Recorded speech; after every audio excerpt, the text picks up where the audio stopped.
Okay, we are live. जी।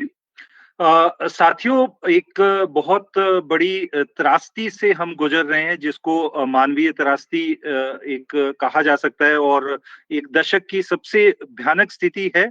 आर्थिक तौर पे हमारी अर्थव्यवस्था टूट के रह गई है, और जो सामाजिक व्यवस्था है वो भी चरमरा रही है, और इसका मूल कहीं न कहीं एक बीमारी है, जिसका अभी तक इलाज जो है वो ढूँढने की कोशिश में हमारे वैज्ञानिक लगे हैं, और देर सवेर वो सफल होंगे। बट लोगों की आशंकाएँ बहुत बड़ी हैं, और लोग ये जानना चाहते हैं कि दवाई कब उपलब्ध होगी, वैक्सीन कब आएगी, कब लोगों तक पहुँचेगी, वैक्सीन कैसे प्रभाव करेगी, और तब तक हम क्या करें? इम्यूनिटी जो एक बिल्कुल गाँव-गाँव और शहर-शहर और कस्बों का एक बज़वर्ड हो गया है, वो क्या है? तो ये बहुत सारे ऐसे सवाल हैं, और इसको लेके हम आज बातचीत करने जा रहे हैं। हमारे बीच में डॉक्टर सत्यजीत रथ हैं, जो कि national institute of immunology Delhi से में काम पहले करते थे। आजकल पुणे में काम करते हैं, और एक जन विज्ञान आंदोलन के साथ भी जुड़े हैं। हम उनका स्वागत करते हैं। हमारे साथ काशीनाथ चटर्जी हैं, जो कि अध्यक्षता करेंगे आज के सेशन की, जो कि भारत ज्ञान विज्ञान समिति के राष्ट्रीय महासचिव हैं। वो झारखंड से जुड़े हैं। हमारे बीच में जियानंद शर्मा हैं, जो कि हिमाचल प्रदेश के राज्य सचिव हैं। डॉक्टर कुलदीप सिंह तंवर हैं, जो कि जन विज्ञान आंदोलन के फाउंडर मेंबर रहे हैं। और हम सभी का इसमें स्वागत करते हैं, और एक शब्दों के और उत्तरों को ढूँढते हुए हम अपनी समझ को विकसित करते हुए इससे महामारी का किस तरह से हम सामना कर सकते हैं, उस पे हम बातचीत करेंगे।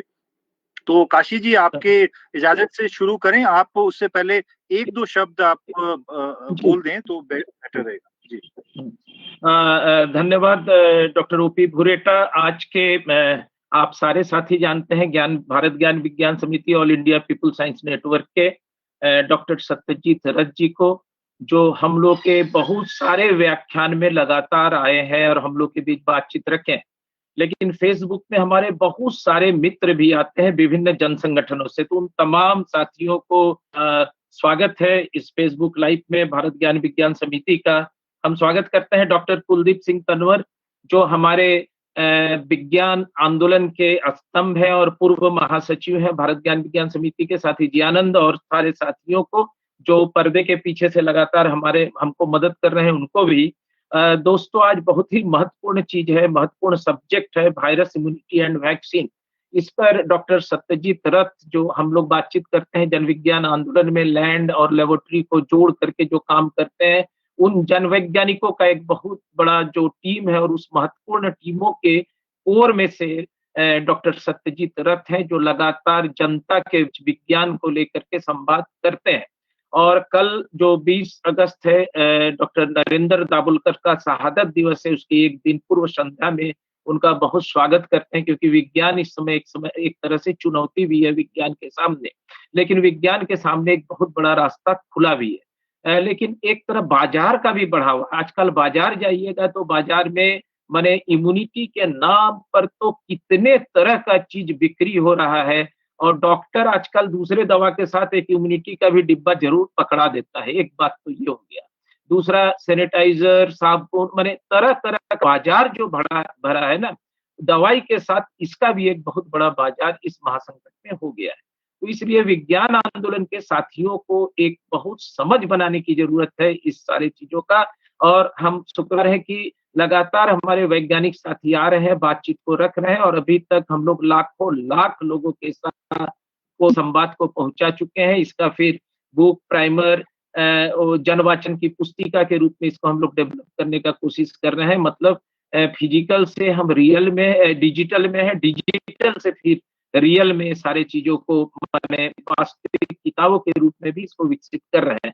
तो हम बिना समय गंवाए, बहुत साथी अभी तो हम बहुत शुक्रगुजार हैं कि जन विज्ञान आंदोलन में लगातार हमको इन सारे चीजों का मार्गदर्शन देते रहते हैं। हम एक्टिविस्ट हैं, हम समझते हैं इनसे बातचीत के द्वारा, और फिर इसको हम जमीन पर ले जाते हैं। तो हम रिक्वेस्ट करते हैं डॉक्टर सत्यजीत रथ को कि वो अपने वक्तव्य को रखें, शुरू करें।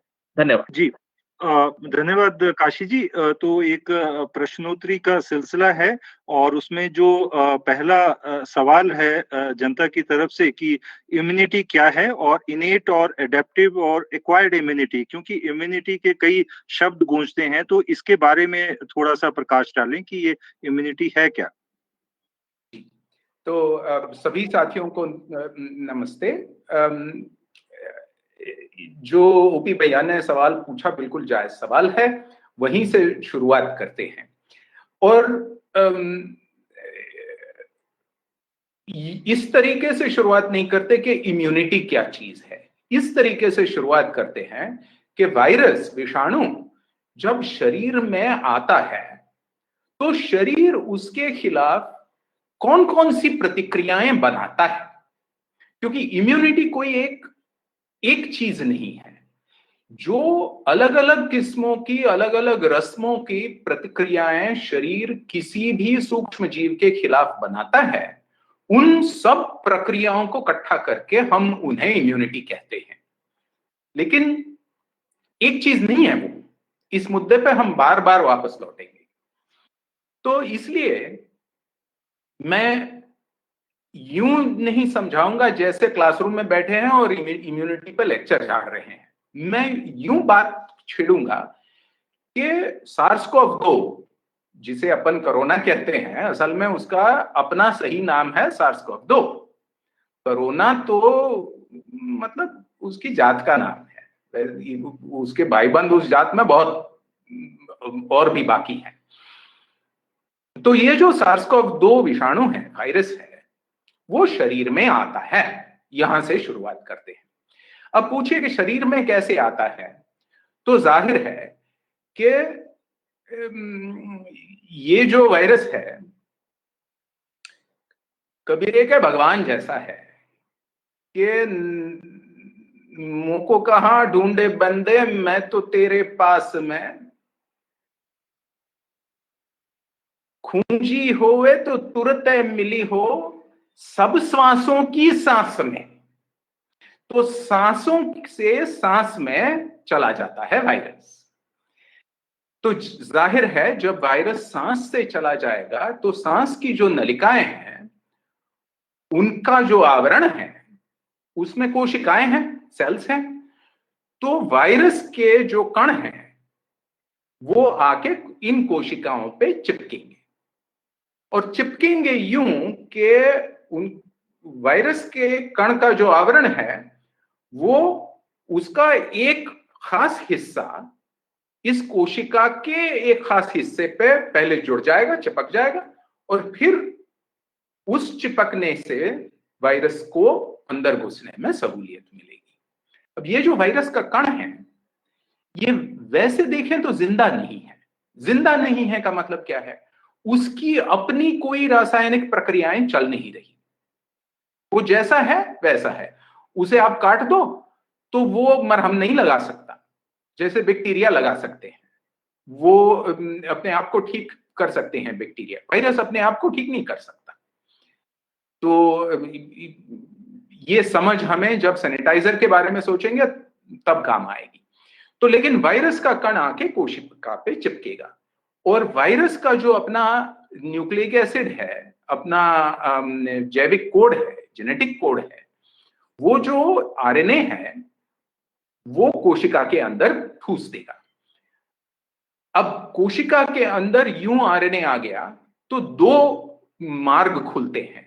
एक तो वायरस का मार्ग खुलता है कि वो कोशिका की जो प्रक्रियाएं हैं, जैव रासायनिक प्रक्रियाएं, उन्हें हथियाए और उन्हें अपने काम में लगाए और अपनी नकलें बनाए, अपनी काफी और कापियां बनाए, वायरस की कापियां बनाए, और कोशिका से ये वायरस की कापियां निकले, ताकि एक वायरस के कण से इस कोशिका में से सैकड़ों हजारों कण वायरस के निकल आए, तो वायरस का प्रजनन हो। ये हुआ ही हुआ वायरस का मार्ग। लेकिन जैसे कि वायरस का आरएनए कोशिका के अंदर जाता है तो कोशिका को भी समझ आती है कि कुछ यूं चीज जो अपनी नहीं है, बाहरी है, वो अंदर आई है। तो कोशिका जो पहचान रखती है वो आम वायरसेस की पहचान है। वो एक और दूसरे आरएनए वायरस में फर्क नहीं करती। सारे आरएनए वायरस के खिलाफ वो प्रतिक्रियाएं बनानी लगती हैं, जिन प्रतिक्रियाओं के जरिए वो वायरस को कोशिका की प्रक्रियाओं को हथियाने से रोकती है। तो ये हुई इम्यून प्रक्रियाएं, इसे एक तरीके की इम्यूनिटी कहिएगा। और चूंकि ये प्रक्रियाएं एक आरएनए वायरस और दूसरे आरएनए वायरस में फर्क नहीं करती, तो इसलिए इन्हें काम में लाने में बहुत कुछ देर नहीं लगती, क्योंकि वो स्वाभाविक तौर से मौजूद है। तो इसलिए इन प्रक्रियाओं को इनेट इम्यून प्रक्रियाएं कहते हैं।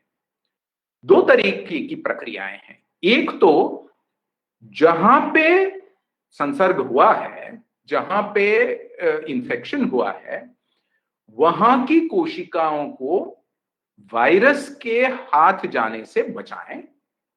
और दूसरा है कि वायरस का वहीं के वहीं फैलाव रोक के उसे वायरस को माइक्रो कंटेनमेंट जोन में डाल दें। तो पहला जो मार्ग है वो एंटीवायरल इनेट इम्यूनिटी का मार्ग है। दूसरा जो है वो इनेट इन्फ्लेमेशन का, शोथ का मार्ग है। तो इन दो मार्गों से इनेट इम्यून प्रक्रियाएं जिसे कहते हैं वो वायरस के खिलाफ काम आती है, क्योंकि वायरस की बढ़त को रोकती है और वायरस के शरीर में फैलाव को रोकती है। इस बीच जो दूसरी चीज होती है वो ये है कि जब वायरस, माफ कीजिएगा, मैं इस मुद्दे पर 5-10 मिनट बिताना चाह रहा था, तो क्योंकि ये काफी बुनियादी मुद्दा है। तो दूसरी बात ये है कि जो वायरस अंदर आया है उसकी अपनी भी पहचान है। एक आरएनए वायरस बिल्कुल दूसरे आरएनए वायरस के बिल्कुल वैसे सही के सही नहीं दिखेगा, कुछ तो फर्क होंगे। ये जो फर्क है, इन्हें पहचान वाली एक अलग प्रक्रियाओं की क्षमता शरीर में है, लेकिन उसमें है कि वो एक, मान लीजिएगा, रेपर्टवायर है। एक जैसे कि दुकान हो, कि दुकान में काफी तरीकों के की कोशिकाएं हैं। वायरस को मिलजुल के पहचानने वाली कोशिकाएं उसमें बिल्कुल थोड़ी है, लेकिन अगर वायरस अंदर आए तो ये कोशिकाएं उस वायरस को पहचान के बिल्कुल इस वायरस के खिलाफ एक प्रतिक्रिया बनाती है।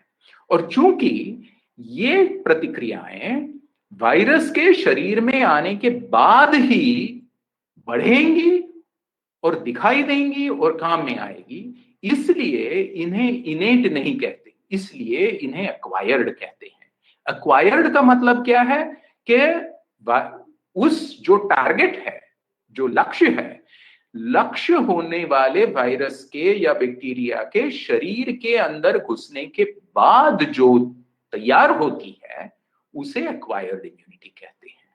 तो दो तरीकों की प्रतिक्रियाएं हम बनाते हैं, एक इनेट है, एक एक्वायर्ड है। एक्वायर्ड इम्यूनिटी के जरिए मान लीजिएगा हम एंटीबॉडीज बनाते हैं। एंटीबॉडीज को लेकर अपन और थोड़ी बात करेंगे, लेकिन एंटीबॉडीज बनाते हैं, टी कोशिकाएं बनाते हैं। और ये जो प्रतिक्रियाएं हैं ये खास SARS-CoV-2 वायरस को पहचानती हैं और वायरसेस को नहीं पहचानती। पहले हमने जो जिक्र किया इनेट इम्यून प्रक्रियाओं का, वो किसी भी वायरस को बिल्कुल उसी तरीके से पहचानती है। ये दो अलग अलग तरीकों की प्रतिक्रियाएं हैं, रासायनिक, जैव रासायनिक प्रक्रियाएं हैं, और उनके उत्तेजन के मार्ग और उनके काम के मार्ग इस तरीके से अलग अलग हैं। तो अगले सवाल पे जाएं ओपी भैया। हाँ जी जी, एक और इसके जुड़ता हुआ सवाल है जो आपने कहा भी था कि एंटीबॉडीज बनती हैं जब वो ये वायरस अटैक करता है, तो जो इम्यून सिस्टम एंटीबॉडीज बनाता है। ये भी कहा जा रहा है कि एंटीबॉडीज बनने के लिए जैसे प्रोटीन है, इस टाइप के जो पदार्थ हैं वो बहुत सारे जो हम भोजन लेते हैं उससे जुड़ के बनते हैं। तो वो असल में एंटीबॉडीज क्या हैं और वो कैसे बनती हैं? जी जी, तो जैसे मैंने कहा वायरस का जो कण है, पार्टिकल है, कण है, वो शरीर की कोशिका पे आके चिपक जाएगा। अब ये जो चिपकने की प्रक्रिया है वो खास वायरस की बाहरी सतह पर जो मॉलिक्यूल्स हैं, जो प्रोटीन्स हैं, उनके जरिए ये चिपकने की प्रक्रिया पूरी होगी। तो जाहिर है कि वायरस को अपना प्रजनन करने के लिए, अपनी बढ़न करने के लिए कोशिका में घुसना है। अगर कोशिका में घुसना है उसने, तो कोशिका पे चिपकना है। तो कोशिका पे चिपकने के लिए वायरस जो अपनी सतह वाले प्रोटीन को इस्तेमाल करता है, उस प्रोटीन को अगर हम ढक लें तो वायरस का कण कोशिका पे चिपक नहीं पाएगा। और अब अगर चिपक नहीं पाया तो अंदर नहीं जा पाएगा, अंदर नहीं जा पाया तो वायरस की प्रजाति की बढ़त नहीं होगी, वायरस का प्रजनन नहीं होगा। तो ना रहे बांस ना बजे बांसुरी। तो वायरस के खास करके उसी प्रोटीन को जिसके माध्यम से वो चिपकता है कोशिका से, उसे ढकें कैसे? तो जैसे मैंने कहा, वायरस जब शरीर में आता है तो हम एक्वायर्ड इम्यून प्रतिक्रियाएं बनाते हैं, शरीर बनाता है। तो एक्वायर्ड इम्यून प्रतिक्रियाओं में से एक है कि हम अपने प्रोटीन्स बनाते हैं जो वायरस के जितने प्रोटीन्स हैं उनसे चिपक सकते हैं। तो वायरस के पार्टिकल पे कुछ हमारी एंटीबॉडीज, इन्हें हम एंटीबॉडीज कहते हैं, कुछ एंटीबॉडीज ऐसी हैं जो यहां चिपकेंगी, कुछ यहां चिपकेंगी, कुछ यहां चिपकेंगी और कुछ यहां चिपकेंगी। तो एंटीबॉडीज की दो गुट हैं, जाहिर है। एक गुट ऐसा है कि जो वायरस पे चिपकेगा लेकिन वायरस को कोशिका से चिपकने से रोक नहीं पाएगा, और दूसरा है कि वायरस का जो हिस्सा उसे कोशिका के सतह से चिपकने के काम आता है वहीं जाके ढकेगा। तो कुछ एंटीबॉडीज वायरस को कोशिका में घुसने से रोकेंगी और कुछ ये काम कर नहीं पाएंगी। जो यूं रोकथाम करेंगी वो हमें वायरस से बचा सकती हैं, इसलिए हम उसे वायरस न्यूट्रलाइजिंग एंटीबॉडी कहते हैं। और ये एंटीबॉडीज खास करके हमें वायरस से सुरक्षा में काम आती है। हाँ जी, जो आपने कहा इसको थोड़ा और अगर विस्तार से बताएं कि ये एंटीबॉडीज बनती किससे हैं, क्योंकि वो भी लोगों के सवाल रहते हैं कि ये अगर वो हम कुछ खाते हैं, प्रोटीन लेते हैं, कुछ ऐसे पदार्थ लेते हैं, तो अगर हम लगातार लेते रहेंगे तो एंटीबॉडीज जो हमारी बनी होगी तो हम सुरक्षित हैं, ये ऐसा भी कहा जाता है। जी, तो साथियों एक बात अपन ने याद रखनी चाहिए, ये जो एंटीबॉडीज हम बनाते हैं ये प्रोटीन्स हैं, और हमारे शरीर में एक खास किस्म की कोशिका प्रणाली हम बनाते हैं। जब वायरस अंदर आता है तो उसके प्रत्युत्तर में, उसकी प्रतिक्रिया में हम खास करके इम्यून कोशिकाएं बनाते हैं जिन्हें बी कोशिकाएं कहते हैं, और वो कोशिकाएं आगे जाके एंटीबॉडीज बनाती हैं। माना कि एंटीबॉडीज प्रोटीन्स हैं, लेकिन उनकी जो मात्रा है, जिस मात्रा में हम एंटीबॉडीज की प्रोटीन्स बनाते हैं, वो मात्रा हमने समझनी चाहिए। मैं उदाहरण देता हूं। खून का जो द्रव भाग है जिसे हम प्लाज्मा कहते हैं, अब प्लाज्मा में सबसे ज्यादा प्रोटीन की मात्रा किस प्रोटीन की है? तो वो है एल्बुमिन की, जो लिवर में बनता है, यकृत में बनता है, कलेजी में बनता है। और एल्बुमिन की मात्रा कितनी है, जो लेवल है, कॉन्सेंट्रेशन है प्लाज्मा में, तो वो 100 मिलीलीटर में 4-5 ग्राम तक है। हम जब बहुत तगड़ी एंटीबॉडी बनाते हैं SARS-CoV-2 के खिलाफ, तो 100 मिलीलीटर में कितनी बनती है? तो कुछ चंद मिलीग्राम बनती है। ग्राम तो छोड़ ही दीजिएगा, कुछ चंद मिलीग्राम बनती है। तो जाहिर है कि लिवर हमारा हर दिन जिस मात्रा में एल्बुमिन बनाते रहता है, उससे कई गुना छोटी मात्रा में हम एंटीबॉडीज बनाते हैं। तो बात यह नहीं है कि एंटीबॉडीज बनाने के लिए हमें बहुत ज्यादा एनर्जी की जरूरत है, बहुत ज्यादा बाहरी ऊर्जा की जरूरत है, ऐसी कोई बात नहीं है। हमारे शरीर का जो हर रोज का काम है, उसके लिए हमें बहुत ऊर्जा की जरूरत है। उस ऊर्जा की बिल्कुल छोटी मात्रा हमें इम्यून रिस्पॉन्स, प्रतिरक्षा प्रतिक्रियाएं बनाने में मुहैया करनी पड़ती हैं और जरूरत होती है। और इसलिए जब तक आप सामान्य स्वरूप से खान पान कर रहे हैं, तब तक आपको बहुत ज्यादा प्रमाण में, बहुत ज्यादा मात्रा में प्रोटीन या और किसी चीज की बाहर से लेने की जरूरत नहीं होती, क्योंकि शरीर उतनी बड़ी मात्राओं में एंटीबॉडीज नहीं बनाता, छोटी मात्रा में बनाता है, क्योंकि एंटीबॉडीज काम बहुत ही एफिशिएंटली करती है, बहुत ही सतर्कता से करती है। जी जी हाँ, इससे अगला सवाल लेते हैं अब इसमें कि जो वैक्सीन है, क्योंकि अब इम्यून सिस्टम की बात हुई है और एंटीबॉडी, इस पे हम दोबारा भी वापस आएंगे जब हम घरेलू उपचारों की बात करेंगे। अब आते हैं कि वैक्सीन जो है वो क्या है और ये कैसे बनती है, ये इस पूरी प्रक्रिया में अगर आप बातचीत रखें तो बेहतर रहेगा। तो पहला सवाल यह है कि मैंने अभी तक इस वायरस के साथ मेरी कोई मुलाकात नहीं हुई, छेड़खानी हुई नहीं हम दोनों के बीच कुछ। तो वायरस पहले मेरे नाक में, मेरे गले में, मेरी सांसों में, फेफड़ों में आ जाए तो क्या मैं सुरक्षित नहीं हूं? बिल्कुल हूं, क्योंकि मेरी जो इनेट इम्यून प्रतिक्रियाएं हैं वो तो काम करने लगेंगी। साथ साथ मेरी जो एक्वायर्ड इम्यून प्रतिक्रियाएं हैं, जैसे एंटीबॉडीज हैं, वो बनने लगेगी। उसके लिए थोड़ा वक्त लगेगा, जरूर 4-5 दिन लग जाएंगे। तीसरे चौथे दिन से मेरे शरीर में विशिष्ट खास वायरस को पहचानने वाली एंटीबॉडीज बनने लगेंगी और वो अपना काम भी इनेट इम्यून प्रतिक्रियाओं के साथ साथ हाथ बढ़ा के करने लगेंगी। तो जाहिर है कि इन्हीं प्रक्रियाओं से, इन्हीं प्रतिक्रियाओं से मेरा शरीर वायरस से निपट लेगा और 10-15 दिन बाद, आमतौर से 7-8 दिन बाद, वायरस मेरी शरीर में और मौजूद नहीं होगा और मैं वायरस से पूरी तरह रिकवर्ड होऊंगा। लेकिन दो बातें हैं। एक तो यह है कि मेरी एंटीबॉडी प्रतिक्रियाएं बनने में, क्योंकि पहली पहचान है, पहली मुलाकात है, थोड़ा वक्त लगता है और इसलिए वायरस को थोड़े वक्त की मोहलत होती है उसकी ओर से कि इसके पहले कि मेरी प्रतिक्रियाएं, मेरी इम्यून प्रक्रियाएं पूरे जोर शोर से उस पर टूट पड़े।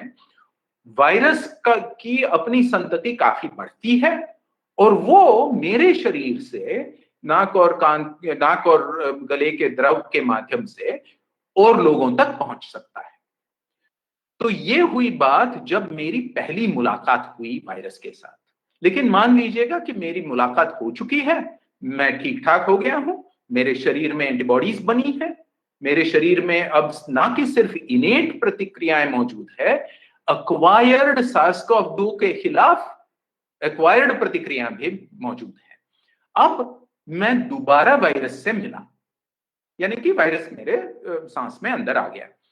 अब है कि मेरे शरीर में एंटीबॉडीज पहले से मौजूद है, तो 2-4 दिन की मोहलत मेरे लिए अब जरूरी नहीं है। मेरे लिए अब इस वायरस के खिलाफ इनेट और एक्वायर्ड दोनों प्रक्रियाएं पहले मिनट से काम करने में लग जाएंगी। और अगर यूं है तो जाहिर है कि जो वक्त पहली मुलाकात में मेरे शरीर में वायरस को जो मोहलत मिली थी 3-4 दिनों की, कि कुछ किसी न किसी हद तक अपनी संतति बढ़ाए और औरों तक पहुंच जाए, वो जब दोबारा मिलते हैं तो वायरस को मिलती नहीं है। दो बातें होती है इससे।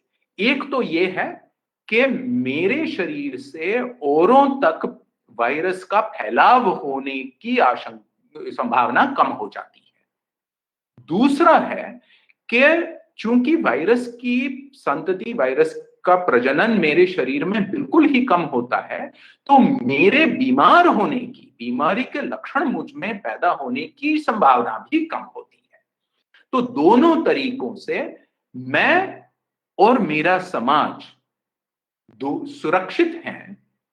जब पहली मुलाकात हो, उस पहली मुलाकात के परिणाम से, तो जाहिर है कि अगर हम पहली वायरस की मुलाकात के परिणाम शरीर में बना पाए और सबके शरीर में बना पाए, तो वायरस के खिलाफ हम सुरक्षित रह पाए। तो इसका सीधा सादा मार्ग ये है कि सबको वायरस दे दें। अरे भैया, सबको वायरस दे दें तो एंटीबॉडीज तो बनेंगी, सब कुछ बनेगा, लेकिन लोग बीमार पड़ जाएंगे, उसका क्या? तो इसलिए अगर हम ऐसी कोई तरकीब बना सकें कि सांप भी मरे और लाठी भी ना टूटे, यानी कि वायरस शरीर में घुसा है, यूं इम्यून प्रक्रियाओं को लगे और वो प्रतिक्रियाएं बनाना शुरू कर दें, लेकिन वो सचमुच बीमारी पैदा करने वाले वायरस की क्षमता नहीं रखता हो, जो कुछ हमने शरीर में डाला है। तो यानी कि वायरस की एक बिल्कुल सुरक्षित सी नकल शरीर में डाल दें, तो बीमारी भी पैदा ना हो और शरीर में वायरस के खिलाफ एंटीबॉडीज और बाकी प्रक्रियाएं भी उत्तेजित होकर पैदा हो, तो हम सुरक्षित भी रहे और इम्यून भी हो जाए। ये हो गई वैक्सीन आपकी। तो वैक्सीन हम कैसे बनाते हैं? हम वायरस का एक निरुपद्रवी रूप, जिससे उपद्रव नहीं होता, ऐसा प्रारूप हम शरीर में डालते हैं। अब ये कैसे करें? इसके 5-6 अलग अलग तकनीक हैं, तंत्र हैं। कुछ 200 साल पुराने हैं, पाश्चर साहब के जमाने से हम करते आए हैं कि वायरस बाहर टेस्ट ट्यूब में वायरस की बढ़ोतरी करें, वायरस को प्यूरिफाई करें और फिर वायरस को मार दें, ताकि वो अब अपनी बढ़ंत नहीं कर सकता, अपना प्रजनन नहीं कर सकता, लेकिन दिखने में वायरस जैसे ही दिखता है। और ये मरा हुआ वायरस हम सुई से शरीर में डाल दें, तो इम्यून प्रक्रियाओं को लगता है कि अरे बाहर से कुछ आया है, तो वो उसको पहचानती है, उत्तेजित हो जाती है और एंटीबॉडीज बनाती है। ये मार्ग है जो पाश्चर साहब के जमाने से हम इस्तेमाल करते आए हैं। आज जो कोविड-19 के खिलाफ वैक्सीन बनने की कोशिशें जारी हैं, उनमें से 10-15 गुट इस तंत्र से वैक्सीन बनाने की कोशिश कर रही है। लेकिन हम और तरीकों से भी वायरस के प्रोटीन शरीर में बनाने की टेक्नोलॉजी कर सकते हैं और उस टेक्नोलॉजी के माध्यम से शरीर को वायरस दिखाते हैं, ताकि शरीर दिखाए हुए वायरस के खिलाफ प्रतिक्रियाएं बनाना शुरू कर दे। लेकिन ये दिखाया हुआ वायरस सुरक्षित होना चाहिए, उससे कोई बीमारी नहीं पैदा होनी चाहिए। तो वैक्सीन बनाने की अलग अलग टेक्निक्स हैं, अलग अलग टेक्नोलॉजीज हैं, अलग अलग प्रौद्योगिकियां हैं, तंत्र हैं कहिएगा। और इन सारे तंत्रों से दुनिया भर में वैज्ञानिक कोविड-19 की वैक्सीन बनाने में लगे हुए हैं। 150 अब पिछले 10 दिन पहले 170-75 कुछ गुट हैं दुनिया में जो कोविड-19 की वैक्सीन, कोविड-19 के टीके बनाने में लगे हुए हैं। हिंदुस्तान में भी 4-5-6-7 ऐसे गुट हैं जो, जैसे कि अपन कहते हैं, भारतीय टीके बनाने में लगे हुए हैं। तो इस तरीके से वैक्सीन काम करती है। ये सारी वैक्सीन बिल्कुल इसी तरीकों से काम करती हैं, सिर्फ उनके वायरस का प्रोटीन शरीर में डालने की तांत्रिकियां अलग अलग हैं, टेक्नोलॉजीज अलग अलग हैं, लेकिन काम बिल्कुल वैसे करती हैं जैसे अपन ने अभी बात करी।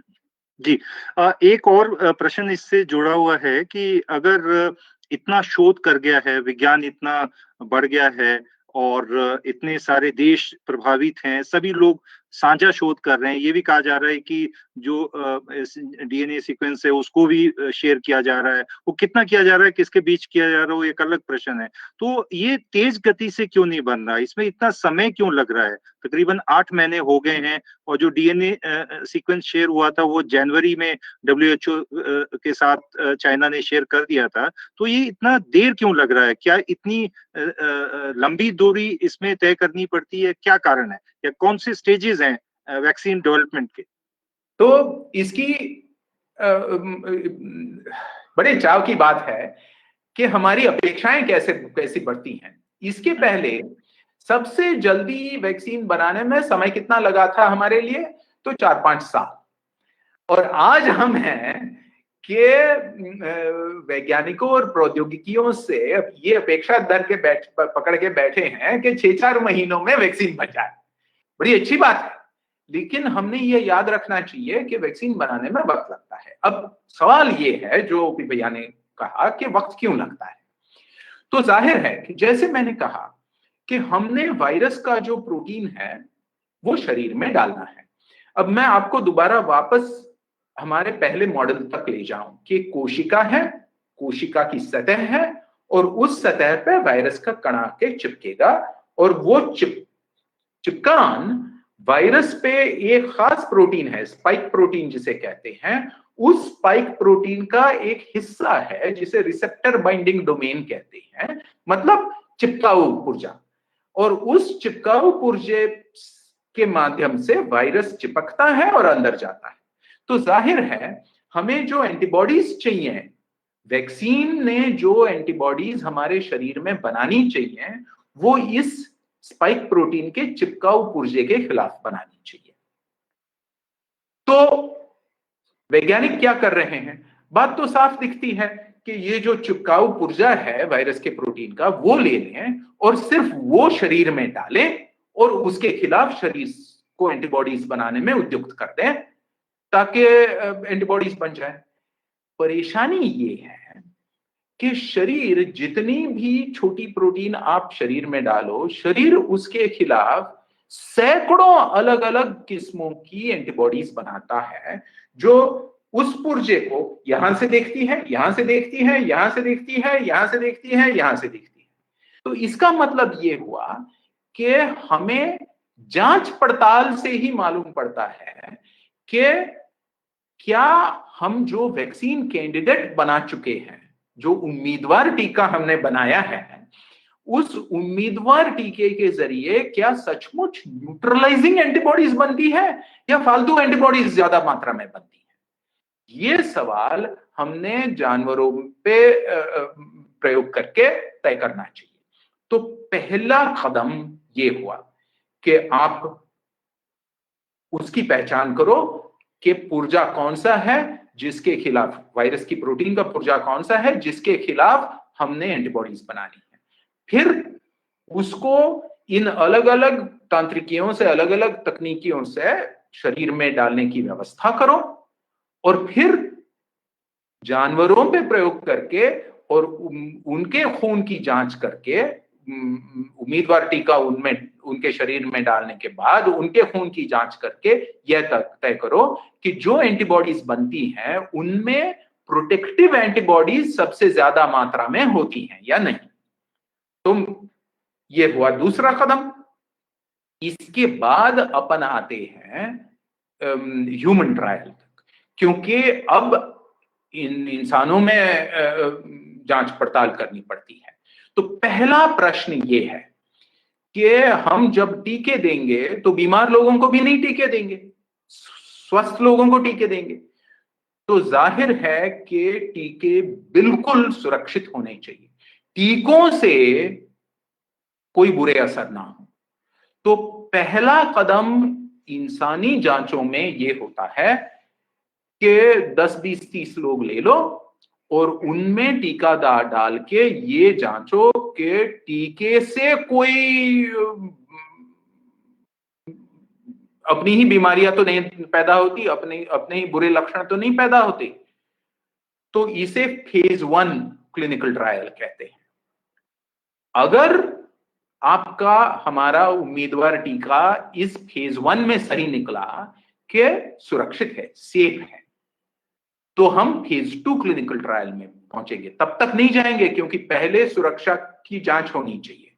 सुरक्षा की जांच में अगर खरा निकला तो दूसरा कदम फेज 2 क्लिनिकल ट्रायल का क्या है कि क्या जैसे जानवरों में ये उम्मीदवार टीका एंटीबॉडीज बनाता है, काफी मात्रा में बनाता है और न्यूट्रलाइजिंग एंटीबॉडीज की मात्रा उनमें काफी है, क्या इंसानों में भी यही होता है?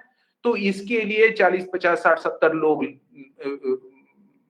वॉलंटियर्स ले लो और उनमें जांच करो कि क्या ऐसे एंटीबॉडीज बनती हैं, उनमें काफी मात्रा में बनती हैं, और क्या उन एंटीबॉडीज में न्यूट्रलाइजिंग एंटीबॉडीज का प्रमाण बहुत ज्यादा है। ये हुई फेज 2। लेकिन परेशानी ये है भैया कि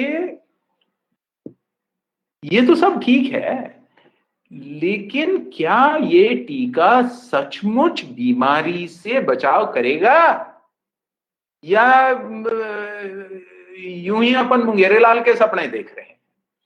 तो इसके लिए करना क्या चाहिए? फेज 3 क्लिनिकल ट्रायल तक आए अपन, लेकिन फेज 3 क्लिनिकल ट्रायल में करना क्या होता है? हजारों लोग ले लो, एक गुट ये जो है जिन्हें आपने ये उम्मीदवार टीका दिया हुआ है, और एक गुट है जिन्हें आपने टीका नहीं दिया, और फिर निरीक्षण से प्रश्न ये करो कि क्या बीमारी का प्रमाण, बीमारी की मात्रा इस गुट में और इस गुट में अलग अलग है, यानी कि टीका देने से क्या सचमुच बीमारी से बचाव होता है, और अगर होता है तो आपका उम्मीदवार टीका चुनाव जीत गया और असली टीका बन गया। अब आप देख सकते हैं कि इसमें बहुत ज्यादा वक्त लगेगा। जी आनंद भैया कुछ कह रहे हैं? नहीं जी, आप कहिए, आप कहिए। नहीं। तो ये हमारा मार्ग है टीका बनाने का। तो जो 150 से ज्यादा उम्मीदवार टीके दुनिया भर में बन रहे हैं, उनमें से 7-8 टीके अब ये तीसरी इंसानी जांच के स्तर तक पहुंचे हैं, उस स्टेज तक पहुंचे हैं। अब आगे कितने महीने लगेंगे हमें सबूत मिलने में कि सचमुच इनमें से जो उम्मीदवार टीके हैं जांच में, उनमें से कितने टीके सचमुच बीमारी से बचाव करते हैं या नहीं? चंद महीने तो लग ही जाने हैं, क्योंकि हम बिल्कुल प्राकृतिक जांच कर रहे हैं।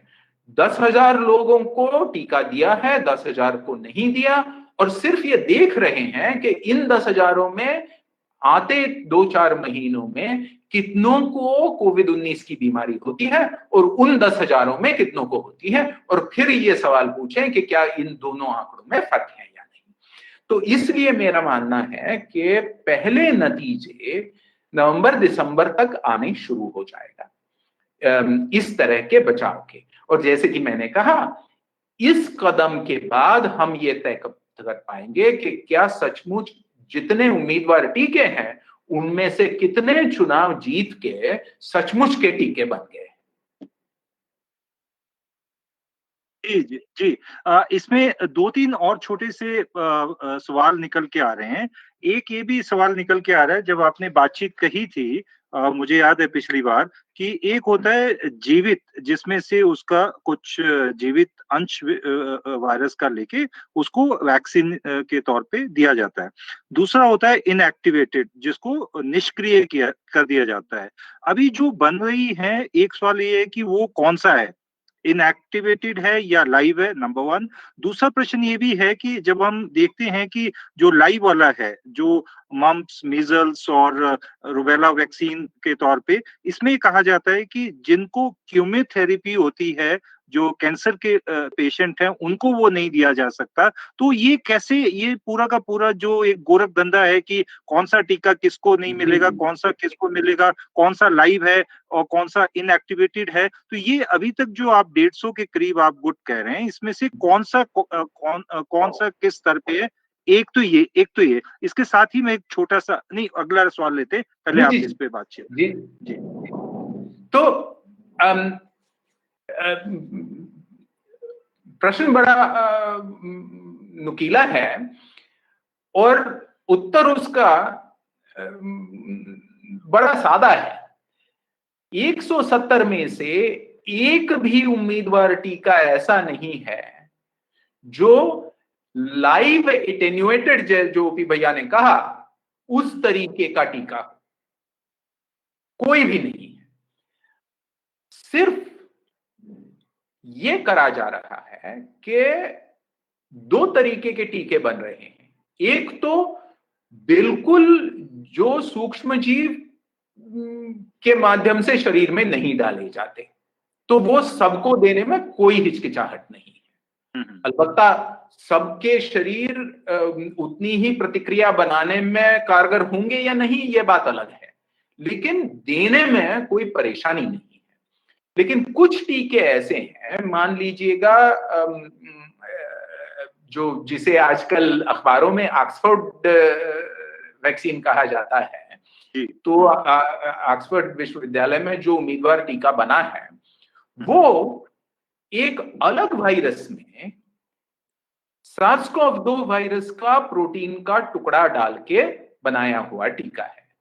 तो आप कह सकते हैं कि ये तो जिंदा वायरस का टीका है, लेकिन ये जो वायरस है ये इस तरह से बदला गया है कि ये शरीर में बहुत ज्यादा अपने आप बढ़ ही नहीं सकता, चाहे उसके खिलाफ शरीर में प्रतिक्रियाएं पैदा हो ना हो, वो बहुत ज्यादा बढ़ ही नहीं सकता। तो इसलिए क्या ये लाइव वैक्सीन है? हाँ, किसी हद तक लाइव वैक्सीन है, लेकिन क्या ये जैसे कि मम्प्स, मीजल्स, रूबेला की बात है या तो नाक में लेने वाले फ्लू वैक्सीन की बात है, क्या ये उन तरीकों का लाइव वैक्सीन है? जी नहीं। तो इसलिए SARS-CoV-2 और कोविड-19 के खिलाफ जितने भी टीके बन रहे हैं, उनमें से कोई भी टीका सचमुच से लाइव वैक्सीन, जैविक टीके के गुट में बिठाया नहीं जा सकता। वो सबको देने में कोई परेशानी नहीं। ठीक है, एक और इससे अगला सवाल हम लेते हैं कि ये कहा जा रहा है कि जैसे कि भारतवर्ष में नीति आयोग के एक्सपर्ट से कह रहे हैं कि दिसंबर तक हमारे पास अवेलेबल हो जाएगा। 2 हमारे वैक्सीन के ट्रायल 3 में फेज 3 में पहुंच गए हैं। और उसके बाद एक ये भी प्रश्न आता है, इसी के साथ जुड़ता हूं, क्योंकि वैक्सीन, इम्यूनिटी और वायरस बहुत पेचीदा एक मामला है, तो इसलिए प्रश्न भी पेचीदे होंगे। एक कहा जा रहा है कि रशिया का वैक्सीन बन गया है और उस पे WHO का एक अपना स्टैंड है और अमेरिका का एक अपना स्टैंड है, रशिया का एक अपना है। तो ये भी कहा जा रहा है, लोगों के प्रश्न ये हैं जनता के कि अगर रशिया में बन गया है तो बाकी लोग क्यों उसमें कर रहे हैं, वो उसी को अपना लें, अपने को ले लें, एक बात। और दूसरी बात इसके साथ ये भी जुड़ती है कि जब हमने पाया कि जो डिफरेंट स्ट्रेन्स होते हैं वायरसेस के खिलाफ वैक्सीन बनने के लिए, वहां का वातावरण, वहां का ज्योग्राफी, वहां का एक्सपोजर, वहां के लोगों पे जो स्ट्रेन प्रभावित कर रहा है वो भी है। तो क्या हमें अलग अलग ज्योग्राफी के लिए अलग अलग टीके चाहिए, इसीलिए वो इस्तेमाल नहीं हो पा रहा, या जो रशिया का टीका है उसको हम क्यों इस्तेमाल नहीं कर पा रहे हैं, वो एक प्रश्न है। जी जी जी जी। रशिया का जो उम्मीदवार टीका है, और आप देख रहे होंगे कि मैं बड़े साक्षेप से इन सब टीकों को उम्मीदवार टीके कह रहा हूं, टीके नहीं कह रहा हूं। ये वैक्सीन्स नहीं है, ये कैंडिडेट वैक्सीन्स है या वैक्सीन कैंडिडेट्स हैं। जब तक सबूत से साबित नहीं होते तब तक कैंडिडेट्स ही रहेंगे। तो रशियन कैंडिडेट वैक्सीन की बात करते हैं। इसमें थोड़ी गफलत हुई है माध्यमों की। रशियन वैक्सीन जो गमालिया इंस्टीट्यूट ने बनाई है, वो अपन ने कहा था फेज 1, फेज 2 और फेज 3, इसकी फेज 3 क्लिनिकल ट्रायल अभी तक हुई नहीं है। हो रही है, शुरुआत हुई है, लेकिन हुई नहीं है। और शुरुआत यहां तक हुई है कि अभी पिछले 12 तारीख को, मतलब हफ्ते भर पहले, उसकी वॉलंटियर्स की रिक्रूटमेंट की शुरुआत हुई है। तो जाहिर है कि जो हजारों वॉलंटियर्स को उम्मीदवार टीका देना चाहिए वो अभी तक हुआ नहीं है। आगे चल के ये देखना चाहिए निरीक्षण से कि उनमें से इन दो गुटों में, इस गुट में कितनों को कोविड-19 की बीमारी होती है और दूसरे गुट में, बगैर टीके के गुट में कितनों को होती है। इसके लिए कुछ चंद महीनों की तो कम से कम जरूरत है, ये भी हुआ नहीं है। तो जाहिर है कि माध्यम कुछ भी कहें, मीडिया कुछ भी कहें, रशियन टीका, और अलबत्ता रशियन सरकार भी कुछ भी कहे, रशियन टीका भी अभी तक उम्मीदवार टीका है। वो कहीं पक्का सबूत से साबित टीके के स्तर तक पहुंचा नहीं है। तो इसलिए वो चीन में 3 या 4 टीके ऐसे हैं जो फेज 3 क्लिनिकल ट्रायल में है, अमेरिका में 2 टीके हैं जो फेज 3 क्लिनिकल ट्रायल में है, इंग्लैंड में 2 टीके हैं, यूरोप में 2 टीके हैं जो फेज 3 क्लिनिकल ट्रायल में है। हिंदुस्तान में बात हो रही है कि फेज 3 क्लिनिकल ट्रायल हो सकता है 1-2 टीके नजदीक के भविष्य में वहां तक पहुंच जाए। तो बहुत उम्मीदवार टीके हैं जो फेज 3 क्लिनिकल ट्रायल में या तो पहुंचे हैं पिछले महीने भर में, या आते महीने भर में फेज 3 क्लिनिकल ट्रायल में घुस जाएंगे। लेकिन सवाल असली ये है कि ये सब लोग कह रहे हैं कि हम फेज 3 क्लिनिकल ट्रायल तक पहुंचे हैं तो जल्द ही नतीजे निकलेंगे। भैया सोच लीजिएगा कि अगर 10,000 में 3 महीनों में एक ही कोविड-19 की बीमारी का केस निकला, तो टीके दिया हुआ गुट है, टीके ना दिया हुआ गुट है। अब जिन्हें आपने टीके नहीं दिए, उस गुट में भी 10,000 लोगों में एक ही केस निकला 3 महीनों में, तो आपके ट्रायल का कोई मतलब ही नहीं है। क्योंकि आप कैसे जानेंगे कि जो टीके वाला गुट है उसमें सुरक्षा है या नहीं, उसमें टीके से बचाव हो रहा है या नहीं, ये कैसे जानेंगे? आपकी कंट्रोल गुट में भी तो एक ही केस निकला है।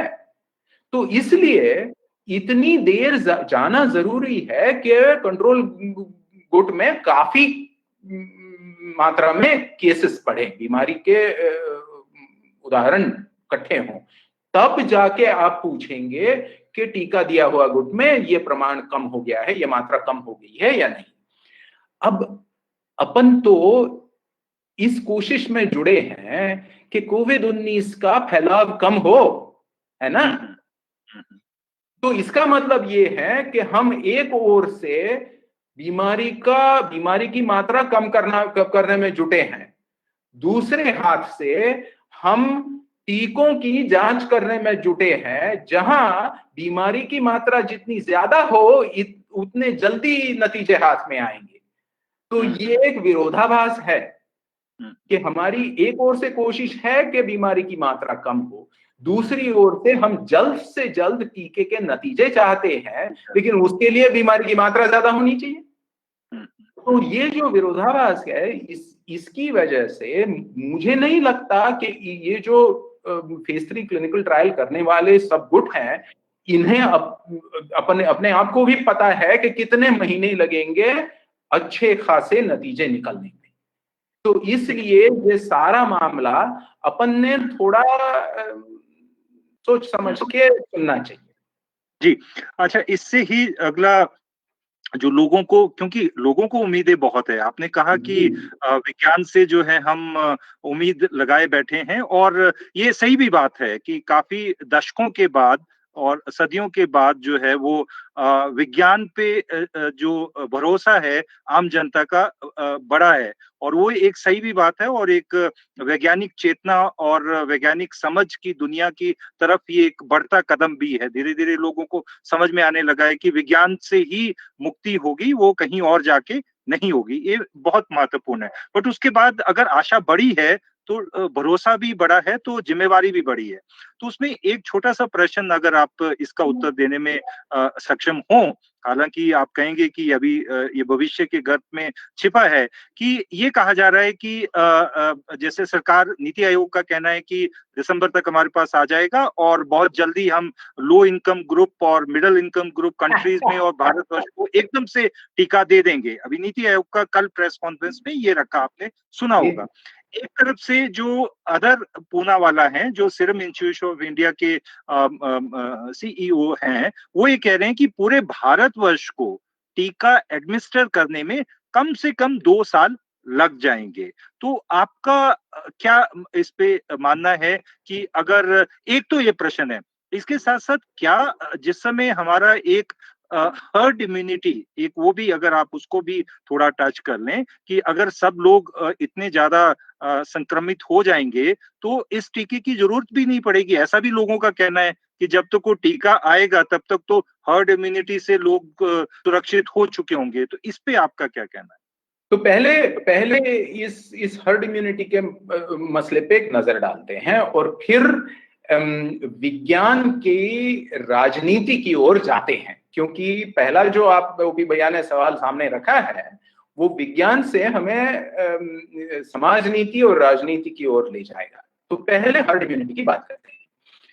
तो हर्ड इम्यूनिटी ये कोई टेक्टिक नहीं है, ये कोई स्ट्रेटेजी नहीं है। हर्ड इम्यूनिटी ये ऐसी अवस्था है जो हम पीछे मुड़कर पहचानेंगे, आगे देखते हर्ड इम्यूनिटी नजर नहीं आती। तो इसलिए हर्ड इम्यूनिटी का जो मसला है वो मेरे हिसाब से तकरीबन फालतू है, और इस पे हम लोगों ने बहुत ज्यादा ध्यान नहीं देना चाहिए, क्योंकि ये मैं बार बार मुंगेरीलाल जी को याद कर रहा हूं, उनके सपनों जैसा है कि अरे भैया हम सबको कोविड-19 हो जाएगा और बला टल जाएगी कि सबको हो गया तो अब दोबारा किसी को नहीं होना, बस पहली जिंदगी खुशी से जिए। ये सपना देखना अपन छोड़ दें बिल्कुल, क्योंकि हर्ड इम्यूनिटी ऐसे नहीं होती। हर्ड इम्यूनिटी अवस्था को हम तब कहते हैं जब हम कहते हैं कि भाई महामारी तो रुक गई, ये बीमारी अब देखने में भी नहीं मिलती, और फिर भी जब जांच करो तो मालूम पड़ता है कि हम में से 100% लोगों में इम्यूनिटी, खास immunity, specific acquired immunity, antibodies वाली इम्यूनिटी पैदा हुई नहीं है। तो कैसे नहीं? अगर हरेक में एक्वायर्ड इम्यूनिटी पैदा नहीं हुई है, फिर भी महामारी रुक गई, बीमारी देखने में नहीं आती, ये अवस्था कैसे, इस अवस्था का निर्माण कैसे हुआ?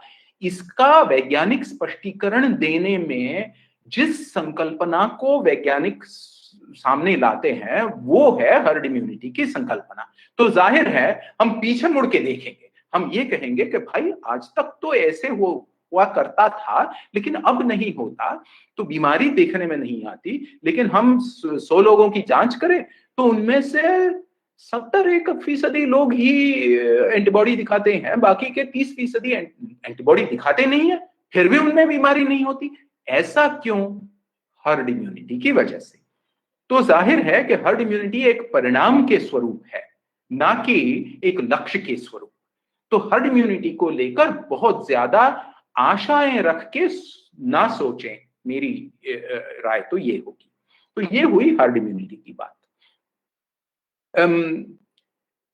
उम्मीदवार टीकों के बारे में सोचते हैं। जैसे मैंने कहा कि 150 से ज्यादा उम्मीदवार टीके बन रहे हैं, अलग अलग देशों में बन रहे हैं। जाहिर है यूरोप, अमेरिका, ऑस्ट्रेलिया, जापान, चीन में बहुत ज्यादा मात्रा में बन रहे हैं। गरीब देशों में कम मात्रा में बन रहे हैं, लेकिन हिंदुस्तान में भी मेरे मित्रों में काफी लोग हैं, वैज्ञानिकों में, जो उम्मीदवार टीके बनाने में लगे हुए हैं और जिन्हें किसी हद तक सफलता मिली है, जो फेज 1 ट्रायल में है, कोई अभी तक जानवरों की ट्रायल में है, कोई फेज 2 ट्रायल में है। इस तरीके के दुनिया भर में जतन चल रहे हैं, कोशिशें चल रही हैं। अब बात यह है कि ये सब बतौर विज्ञान है।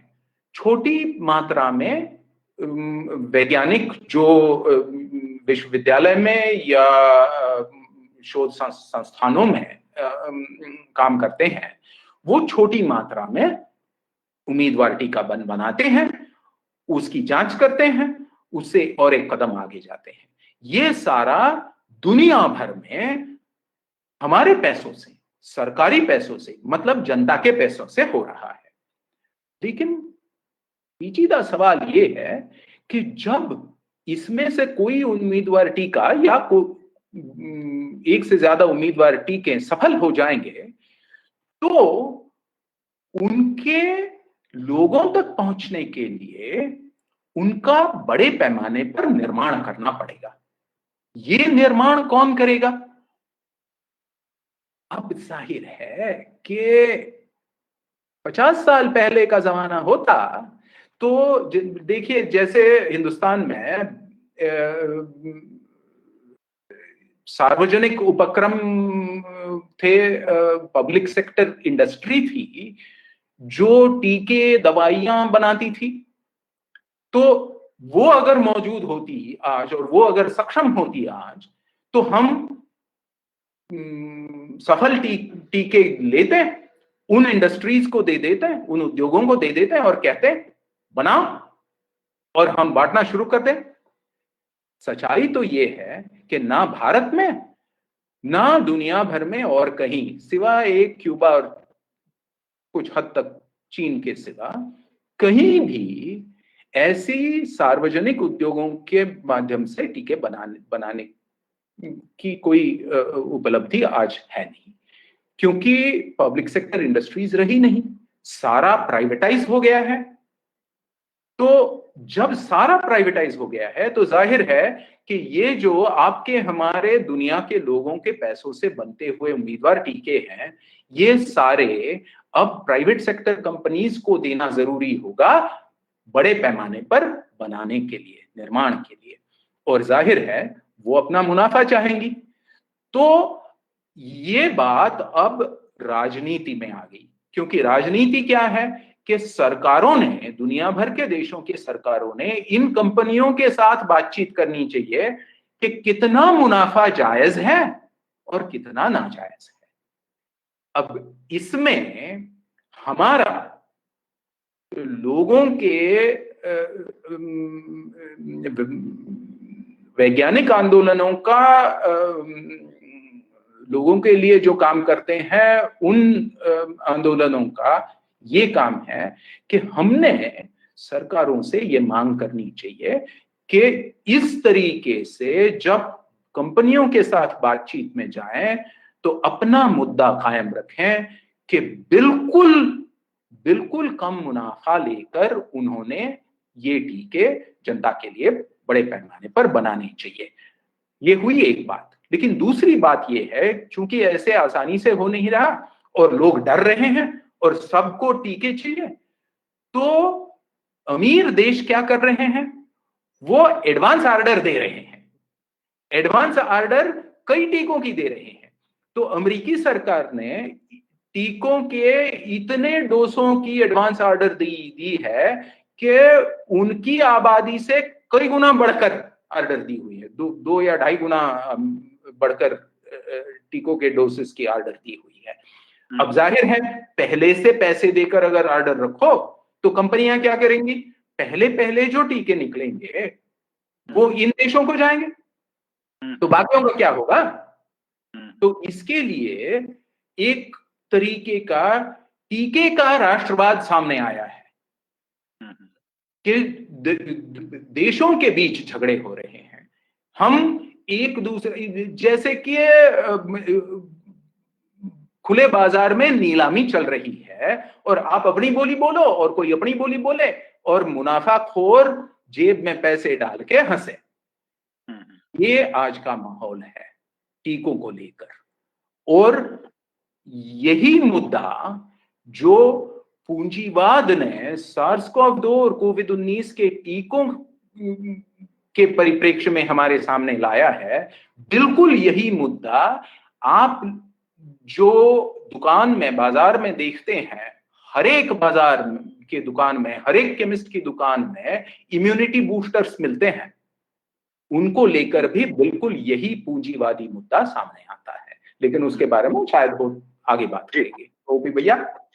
हाँ जी जी। हाँ, तो इसमें एक छोटा सा सवाल इसमें मैं ले लूं और उसमें बहुत महत्वपूर्ण है। हम इम्यूनिटी और ये जो इम्यूनिटी बूस्टर पे अंत में बात करेंगे कि एक ये भी चलन है कि हम एक सामाजिक भेदभाव भी करते हैं। जो पेशेंट जो है वो ठीक होके आता है, वो उसके खिलाफ हम बहुत दूरी रखते हैं। बहुत सारे गाँव में उनको नहीं अंदर भी आने दिया जाता है। इवन जो बाहर से लोग भी आते हैं गाँव में, उनको भी अंदर नहीं आने दिया जाता है। एक मुद्दा ये है। और एक अभी हमारा एक और चर्चा था, उसमें एक साथी कह रहे थे, हमारे जन विज्ञान के जो साथी थे, वो ये कह रहे थे कि जिसको एक बार जो पेशेंट ट्रीट हो गया, उसमें एंटीबॉडीज डेवलप हो गई, तो वो तो बल्कि सुरक्षा कवच है समाज के लिए। उसका तो हमारे को साथ रखना चाहिए, ना कि उसको दूर करना चाहिए। इसको देखते हुए आपका क्या मानना है कि मेडिकल वैक्सीन तो हमें, जो आपने बताया सच्चाई विज्ञान की अभी बहुत दूर है और वो सही भी है, उसमें समय भी लगेगा।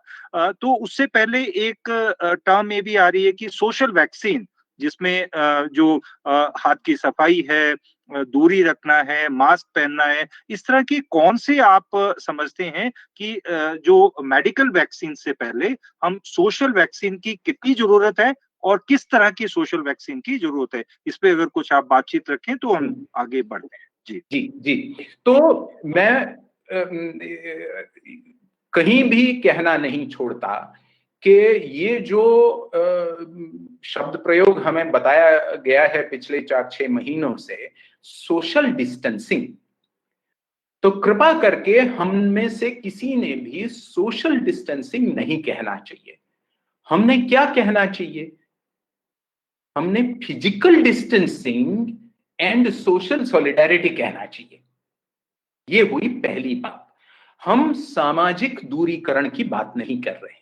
अरे भैया, जाति व्यवस्था ने भारत को सामाजिक दूरीकरण बड़ा अच्छा सिखाया है सदियों से। नहीं चाहिए वो हमें शारीरिक दूरीकरण करना है, शारीरिक दूरियां रखनी है, लेकिन सांझे सामाजिक समझदारी के साथ रखनी है। ये हुई पहली बात। दूसरी बात ये है कि ये जो कोविड-19 की बीमारी है, ये मेरे लिए जाती तौर से बहुत ज्यादा खतरनाक तो है नहीं, क्योंकि मुझे अगर संक्रमण हो जाए, मुझे अगर संसर्ग हो जाए, तो 1% से भी कम संभावना है मेरी जान जाने की। इस वायरस के जो भाईबंध हैं, जैसे कि 20 साल पहले वाला सार्स या 10 साल पहले वाला मर्स, उनकी बात होती तो अगर मुझे उनका संक्रमण हो जाता तो 20% संभावना थी मेरे मरने की। SARS-CoV-2 तो बेचारा उस हिसाब से ज्यादा तौर पे बहुत ज्यादा खतरनाक है नहीं। तो हमने अपने लिए नहीं डरना चाहिए, हम सबके लिए डरना चाहिए। क्यों? क्योंकि बहुत तेज रफ्तार से फैलता है, और चूंकि इतनी तेज रफ्तार से फैलता है, एक हफ्ते महीने भर में इतने रोगी पैदा होते हैं कि हमारी वैद्यकीय व्यवस्थाएं, जिन्हें हमने पहले से ही सार्वजनिक तौर पे कम कर रखा है, जिन्हें निजीकरण में डाल रखा है, तो हमारी वैद्यकीय व्यवस्थाएं, हमारी स्वास्थ्य व्यवस्थाएं इसके काबिल ही नहीं रहेंगी कि इतने रोगियों से, इतने रोगियों के साथ ठीक से निपट पाए।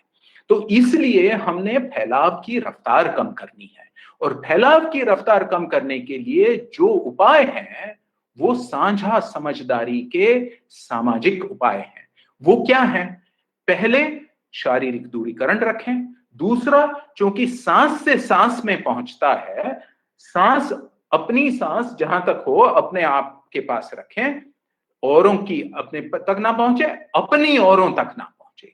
तीसरी, चूंकि यहां वहां से अप्रत्यक्ष रूप से जो संक्रमण संसर्ग होगा वो हाथ कहीं लगने और फिर नाक और मुंह तक पहुंचने से होगा, तो इसलिए बार बार जहां तक हो सके हाथ धोएं, और बिल्कुल साबुन और पानी से धोएं, और कोई जरूरत नहीं है। ये सब सामाजिक उपाय हैं। इनके साथ साथ और चंद सामाजिक उपाय हैं। पहले तो ये माने कि जिन्हें संक्रमण हुआ है वो हमारे नायक नायिका हैं, वो हमारे हीरो हीरोइंस हैं, तो उनके साथ आदर से पेश आए, उनकी खातिर करें, उनके बीमारी के वक्त उनके काम आए। अगर यूं करें तो हम में से जितने लोग जांच पड़ताल के लिए जाएं और संक्रमित साबित हों, उनकी मात्रा बढ़ेगी। हम जान पाएंगे कि कितने लोग संक्रमित हो रहे हैं, हम महामारी को पहचान पाएंगे। अगर पहचान ही नहीं पाए, क्योंकि लोग छुपा रहे हैं अपनी बीमारियां, तो हम महामारी को पहचान नहीं पाएंगे। अगर पहचान नहीं पाए तो उपाय काहे का भैया? तो जाहिर है कि ये सारे जो साझा समझदारी के सामाजिक उपाय हैं, हमें पता है कि ये परिणामकारक हैं, ये अपनाने चाहिए हमने। जब टीका आएगा तो टीके भी साझा समझदारी से बतौर सामाजिक उपाय के हमने अपनाने चाहिए। हमने अपने लिए नहीं डरना चाहिए, और इसलिए सिर्फ अपने को जो सुरक्षित रखते हैं और जो जिस प्रकार के साधन बाजार में बेचे जाते हैं कि वो भैया बाकी किसी को हो ना हो आपको सुरक्षित रखेगा, ये आमतौर से फालतू है और इनके चंगुल में ना आना चाहिए। जी, इसी के साथ एक और सवाल हम वापस हम इम्यूनिटी पे जाते हैं। और इम्यूनिटी, क्योंकि बहुत जो अभी मैं प्रश्न भी देख रहा था, कोई 100 के करीब प्रश्न जो है आपके लिए आ गए हैं, बट उसमें काफी सारों का जवाब आपने दे भी दिया है। तो एक दोबारा से इसमें इम्यूनिटी वाले जो प्रश्न बहुत आ रहे हैं, उसमें एक प्रश्न ये है कि क्या इम्यूनिटी को बूस्ट किया जा सकता है या नहीं? क्या इम्यूनिटी को बूस्ट किया जा सकता है? नहीं, एक प्रश्न है। इसी के साथ जो है, इसको जोड़ते हुए बहुत सारे साथी कह रहे हैं कि जो डेली फूड हम लेते हैं, जो न्यूट्रिशन हम लेते हैं, जो पौष्टिक आहार की हम बात करते हैं, जो हम एक स्वस्थ जीवन शैली की हम बात करते हैं, एक्सरसाइज और योगा की बात करते हैं, इसका कितना प्रभाव जो है इम्यूनिटी बूस्टर पे है या नहीं है? क्या सिरे से इसको खारिज कर देना चाहिए, या इसका कुछ प्रभाव है या नहीं है? इस पे वैज्ञानिक तथ्य क्या है, उस पे आप कुछ प्रकाश डालें। जी, आप सब साथियों से प्रार्थना है कि इस बातचीत के दौरान जहां से शुरुआत हुई थी, वहां उस मुद्दे को थोड़ा याद करें। मैंने कहा कि पहली बात तो यह है कि इम्यूनिटी कोई एक चीज नहीं है।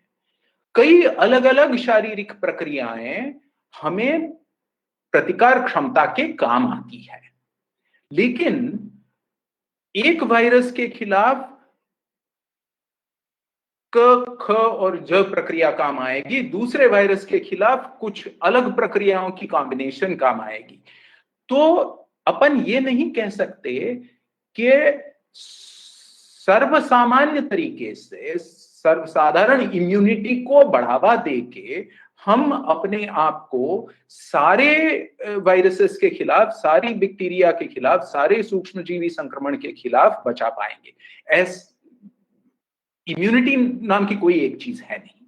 दूसरी बात है, जैसे कि मैंने कहा कि आपकी इम्यून प्रक्रियाएं जो है शरीर की, वो तब तक वो शरीर में चुपचाप बैठी है, वो कुछ नहीं करती जब तक सूक्ष्म जीव शरीर में अंदर ना आए। जब सूक्ष्म जीव आए तब उन्होंने उत्तेजित होके अपनी प्रतिक्रियाएं बनाना शुरू करना है। तो जाहिर है कि इम्यूनिटी बूस्ट करने का मतलब क्या है? बगैर सूक्ष्म जीव के आते ही आपकी इम्यून प्रक्रियाओं ने उत्तेजित होना है, और अगर ऐसे होना है तो क्या उसके सारे परिणाम अच्छे हैं? तो मैं आपको 2 उदाहरण देता हूं। पहला उदाहरण ये है, मान लीजिएगा कि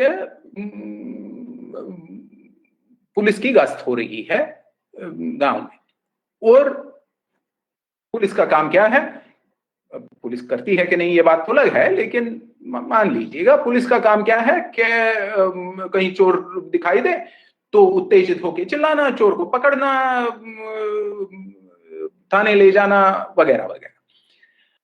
अब आप कह रहे हैं कि इस प्रतिकार क्षमता को उत्तेजित किया जाए, इम्यूनिटी बूस्ट की जाए।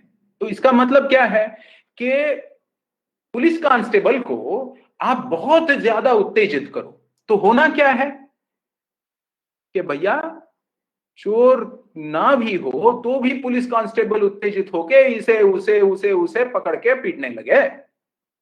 शरीर में यही होता है। इम्यूनिटी को अगर आप बगैर कारण के, बिना कारण उत्तेजित करें तो वो जो उत्तेजन जना के परिणाम होते हैं उसका बुरा असर शरीर पे पड़ता है। वो क्यों? इसके बारे में थोड़ा सोचें। जैसा मैंने कहा कि इम्यूनिटी की जो प्रक्रियाएं हैं उसके 2 गुट हैं, इनेट भी, एक्वायर्ड भी। एक है कि वायरस की रोकथाम, मतलब कि वायरस की के प्रजनन को रोकना। दूसरा है वायरस को जहां के तहां सीमित रखना, उसको माइक्रो कंटेनमेंट जोन के बाहर आने नहीं देना। दूसरा जो पर्याय है, दूसरा जो मार्ग है कंटेनमेंट का, उसके लिए शोथ की, इन्फ्लेमेशन की प्रक्रियाएं काम आती हैं। लेकिन यूं सोच लीजिएगा कि जब इन्फ्लेमेशन होता है, अपन सबको पता है कि एक्नी होती है, पुटकुलियां आती हैं चेहरे पे, तो वो है कि बैक्टीरिया की रोकथाम है और वहीं के वहीं उसे इन्फ्लेमेशन के जरिए कंटेन्ड रखा जाता है। लेकिन वहां की जो पेशी है उसके काम में तो बाधा आती ही है।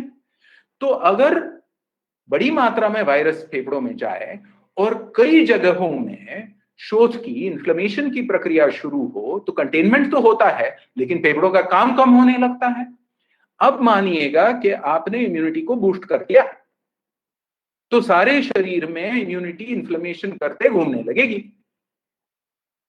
तो शरीर की कई जरूरी प्रक्रियाओं पे बुरा असर पड़ने लगे। तो इसलिए मैं तो कहता हूं कि जितनी इम्यूनिटी बूस्टर्स बाजार में मिलते हैं, शुक्र है कि वो कुछ नहीं करते, क्योंकि अगर करते तो बीमारियां पैदा होती। तो ये यहां तक हाल है इम्यूनिटी बूस्टर्स का। अब आखिरी सवाल जो भैया ने पूछा था उसकी ओर आपका ध्यान आकर्षित करता हूं। वो है कि क्या सही इम्यूनिटी को किसी भी तरीके से मदद नहीं मिलती? मिलती है, जरूर मिलती है।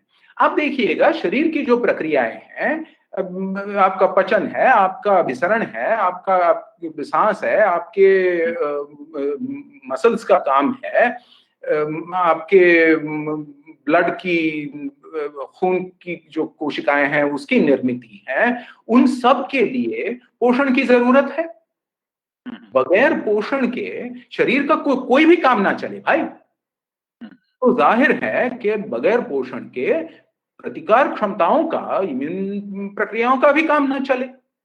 तो उसके लिए इम्यून प्रक्रियाओं के लिए पोषण तो बिल्कुल जरूरी है। लेकिन चूंकि शरीर को बिल्कुल सख्त तभी के तभी इम्यून प्रक्रियाओं की जरूरत होती है, इसलिए शरीर कई और प्रक्रियाओं से पोषण को हटा के इम्यून प्रक्रियाओं में जोड़ सकता है। क्योंकि अरे यार, वो तो मसल्स बांधना आगे देखा जाएगा। पहले तो यहाँ पे अभी आगे सामने वायरस पड़ा है, उसका कुछ करो। तो एनर्जी डाइवर्जन भी होता है। तो इसलिए रोज का जो पोषण होता है, मैं उन बागी भाई बहनों की बात नहीं कर रहा हूं जिनको दो वक्त की रोटी नहीं मिलती। उनके लिए तो, लेकिन उनके लिए तो 2 वक्त रोटी की समस्या बहुत बड़ी है वायरस से लेकर। आमतौर से जिन लोगों को 2 वक्त की रोटी ठीक ठाक मिलती है, उनके लिए बहुत बड़ी मात्रा में खान पान में फर्क करके इम्यूनिटी पे बहुत ज्यादा कोई असर नहीं पड़ता।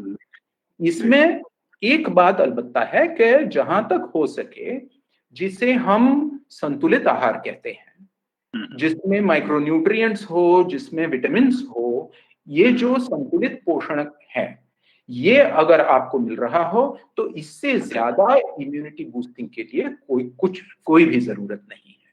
उसी तरीके से अगर बहुत ज्यादा दिमागी परेशानियां हो तो शरीर के कई प्रक्रियाओं पर असर पड़ता है, उसी तरीके से इम्यून प्रक्रियाओं पर भी असर पड़ता है।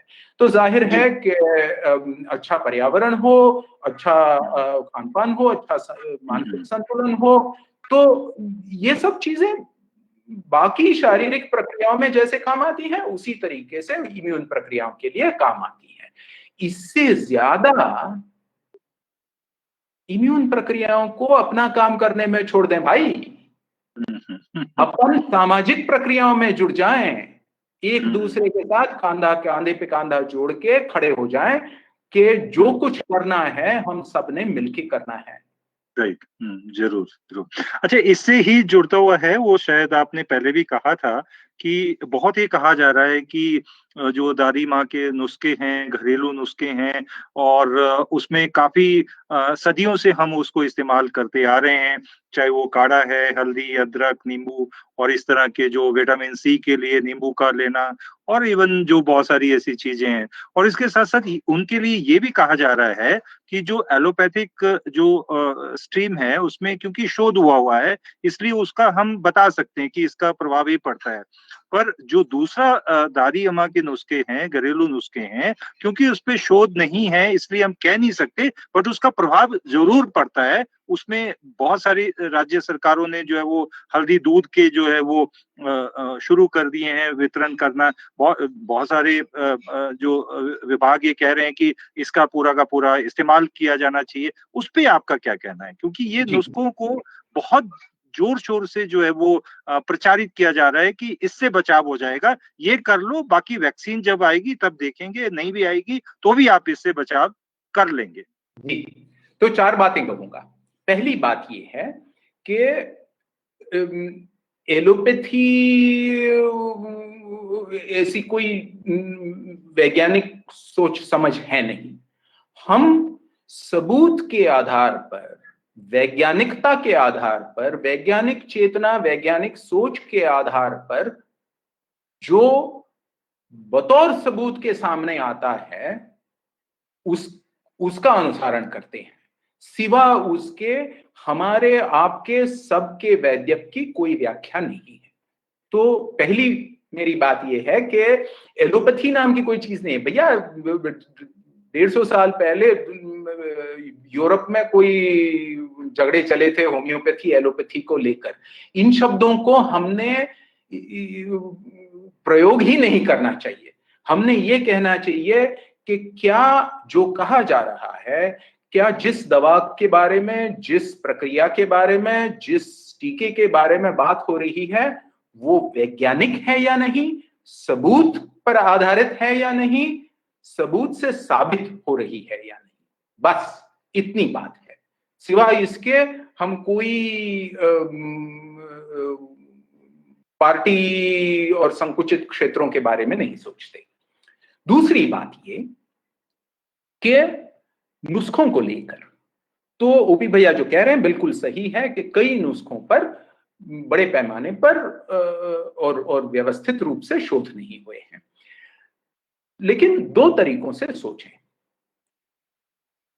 वायरस का इन्फेक्शन हो रहा है, विषाणु का संक्रमण हो रहा है। संक्रमण से जो बीमारी के लक्षण पैदा होते हैं, अगर बीमारी के लक्षण ही पैदा नहीं होते तो हम संक्रमण की परवाह ही नहीं करते। सही तो है।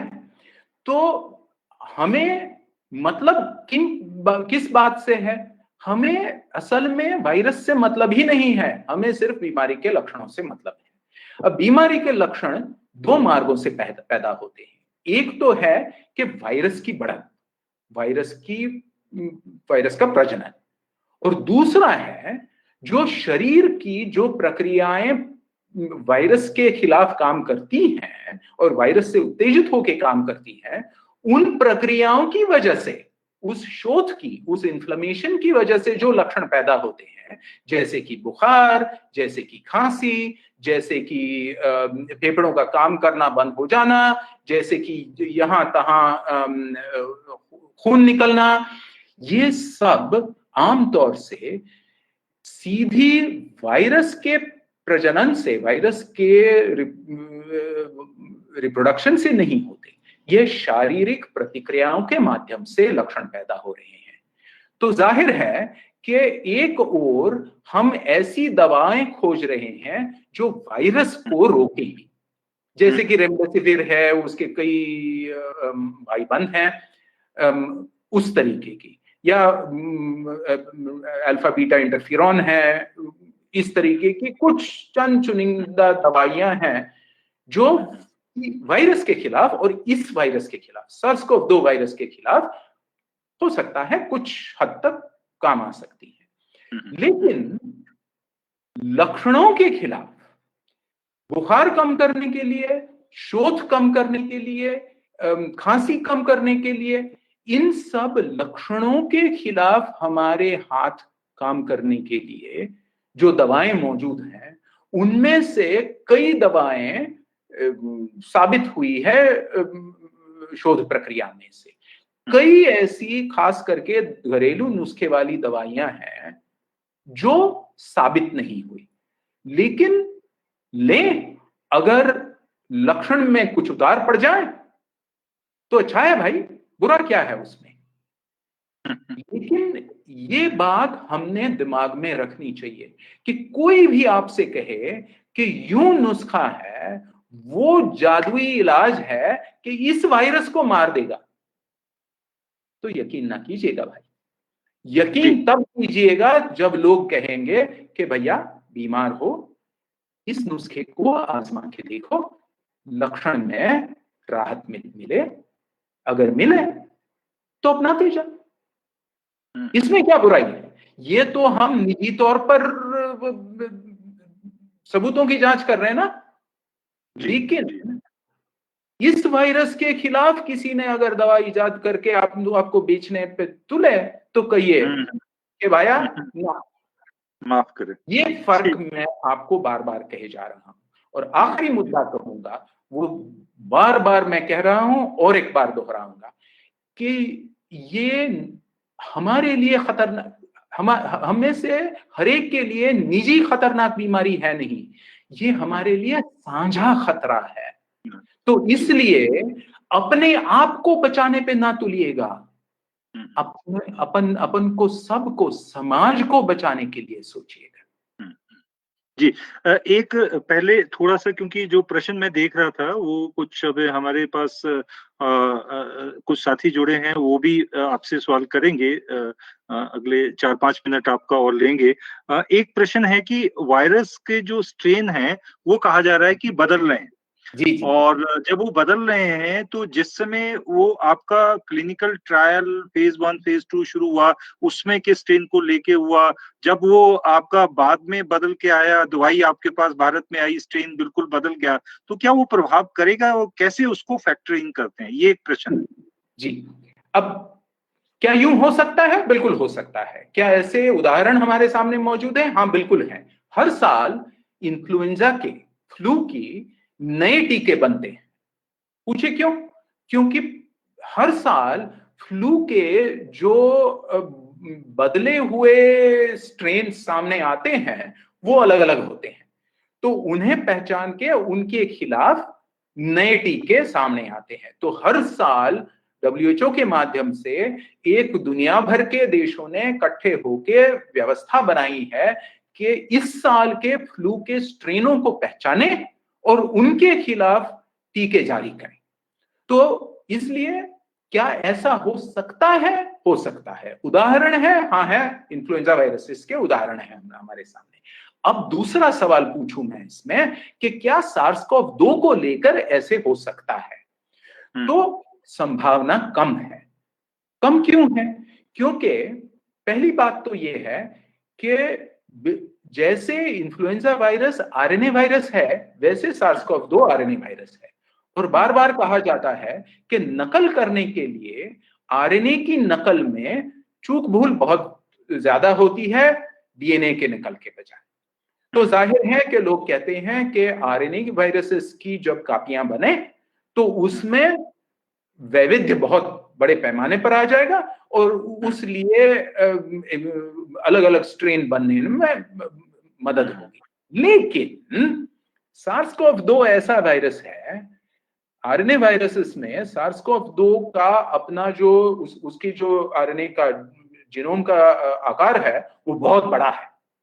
बाकी आरएनए वायरसेस का जीनोम आकार बहुत छोटा होता है SARS-CoV-2 की तुलना में। और उस बड़े जीनोम में SARS-CoV-2 में ऐसी यंत्रणाएं हैं जिनके माध्यम से आरएनए वायरस होकर भी वो नकलें सही बनाता है। तो इसलिए SARS-CoV-2 की कापियां बनाने में उतना वैविध्य पैदा नहीं होता जितना इन्फ्लुएंजा वायरसेस को लेकर होता है। ये बात सिर्फ खिताबी बात नहीं है, ये जितने वायरसेस के सीक्वेंसेस हुए हैं दुनिया भर में, हजारों सीक्वेंसेस को लोगों ने देखा है, परखा है और उसकी जांच करी है, उसमें से ये सामने आया है। तो पहली बात ये है कि SARS-CoV-2 के वैविध्य बनने की रफ्तार उतनी नहीं है जितनी फ्लू वायरसेस की रफ्तार है। दूसरी बात ये है कि आज तक जो नतीजे सामने हैं उसमें दो एक ही ऐसे स्ट्रेन वेरिएशंस हैं, बदले हुए स्ट्रेन सामने आए हैं SARS-CoV-2 के पिछले 6 महीनों में। और उनमें से एक उदाहरण देता हूं, जिस स्ट्रेन की बहुत बात होती है उसे D614G स्ट्रेन कहते हैं। और उस स्ट्रेन की खासियत क्या है? स्ट्रेन की खासियत ये है कि वो वायरस के कण को, कोशिका को अच्छे से चिपकाता है। तो जाहिर है कि वायरस को फैलाव में मदद करेगा और हो सकता है कि उस वजह से ये जो स्ट्रेन है ये फैलता है। लेकिन जब अपन जांच करें कि पहले वाला स्ट्रेन है तो 614D वाला स्ट्रेन है और 614G वाला स्ट्रेन है, दोनों स्ट्रेनों को लेकर एंटीबॉडीज को जांचें तो साफ होता है कि दोनों स्ट्रेन एंटीबॉडीज के जरिए उतने ही अच्छे से रोके जा सकते हैं। तो आज तक कोई नतीजे ऐसे सामने नहीं आए कि टीकों को दिक्कत में डालने वाली स्ट्रेन के वैविध्य की आशंका, संभावना अभी तक सामने नहीं आई। क्या ऐसा हो नहीं सकता? हो सकता है, लेकिन बड़े पैमाने पर यह सामने नहीं आया। तो इसलिए आज तक तो हम यूं आश्वस्त हैं कि जो टीके आएंगे, जो मैंने कहा उम्मीदवार टीके हैं, दिसंबर जनवरी तक पहले नतीजे आने लगेंगे और कई उम्मीदवार टीके असली टीके बन जाएंगे। मेरे ख्याल से आज हमें ये सोचने के लिए जगह है और सबूत है कि ये टीके दुनिया भर में तकरीबन काम कर जाएंगे जहां के SARS-CoV-2 के स्ट्रेनों के लिए। जी, काफी वैसे लंबा समय हो गया है, बट क्योंकि आप पकड़ में हमारे आ गए हैं तो थोड़ा समय और लेंगे। हमारे बीच में 2-3 साथी हैं जो हालांकि उनके काफी सारे प्रश्न शायद उनके उत्तर आपकी चर्चा से मिल गए होंगे, बट उसके बावजूद भी मैं उनसे अनुरोध करूंगा कि अगर कोई स्पेसिफिक प्रश्न ओवरऑल छूट गया हो और उसमें वो क्लैरिफिकेशन चाहते हो तो वो कर सकते हैं, क्योंकि जो प्रश्न चैट बॉक्स में आ रहे थे वो तकरीबन मैंने आपसे पूछ लिए हैं। जियानंद जी हैं हिमाचल प्रदेश से, उनका अगर कोई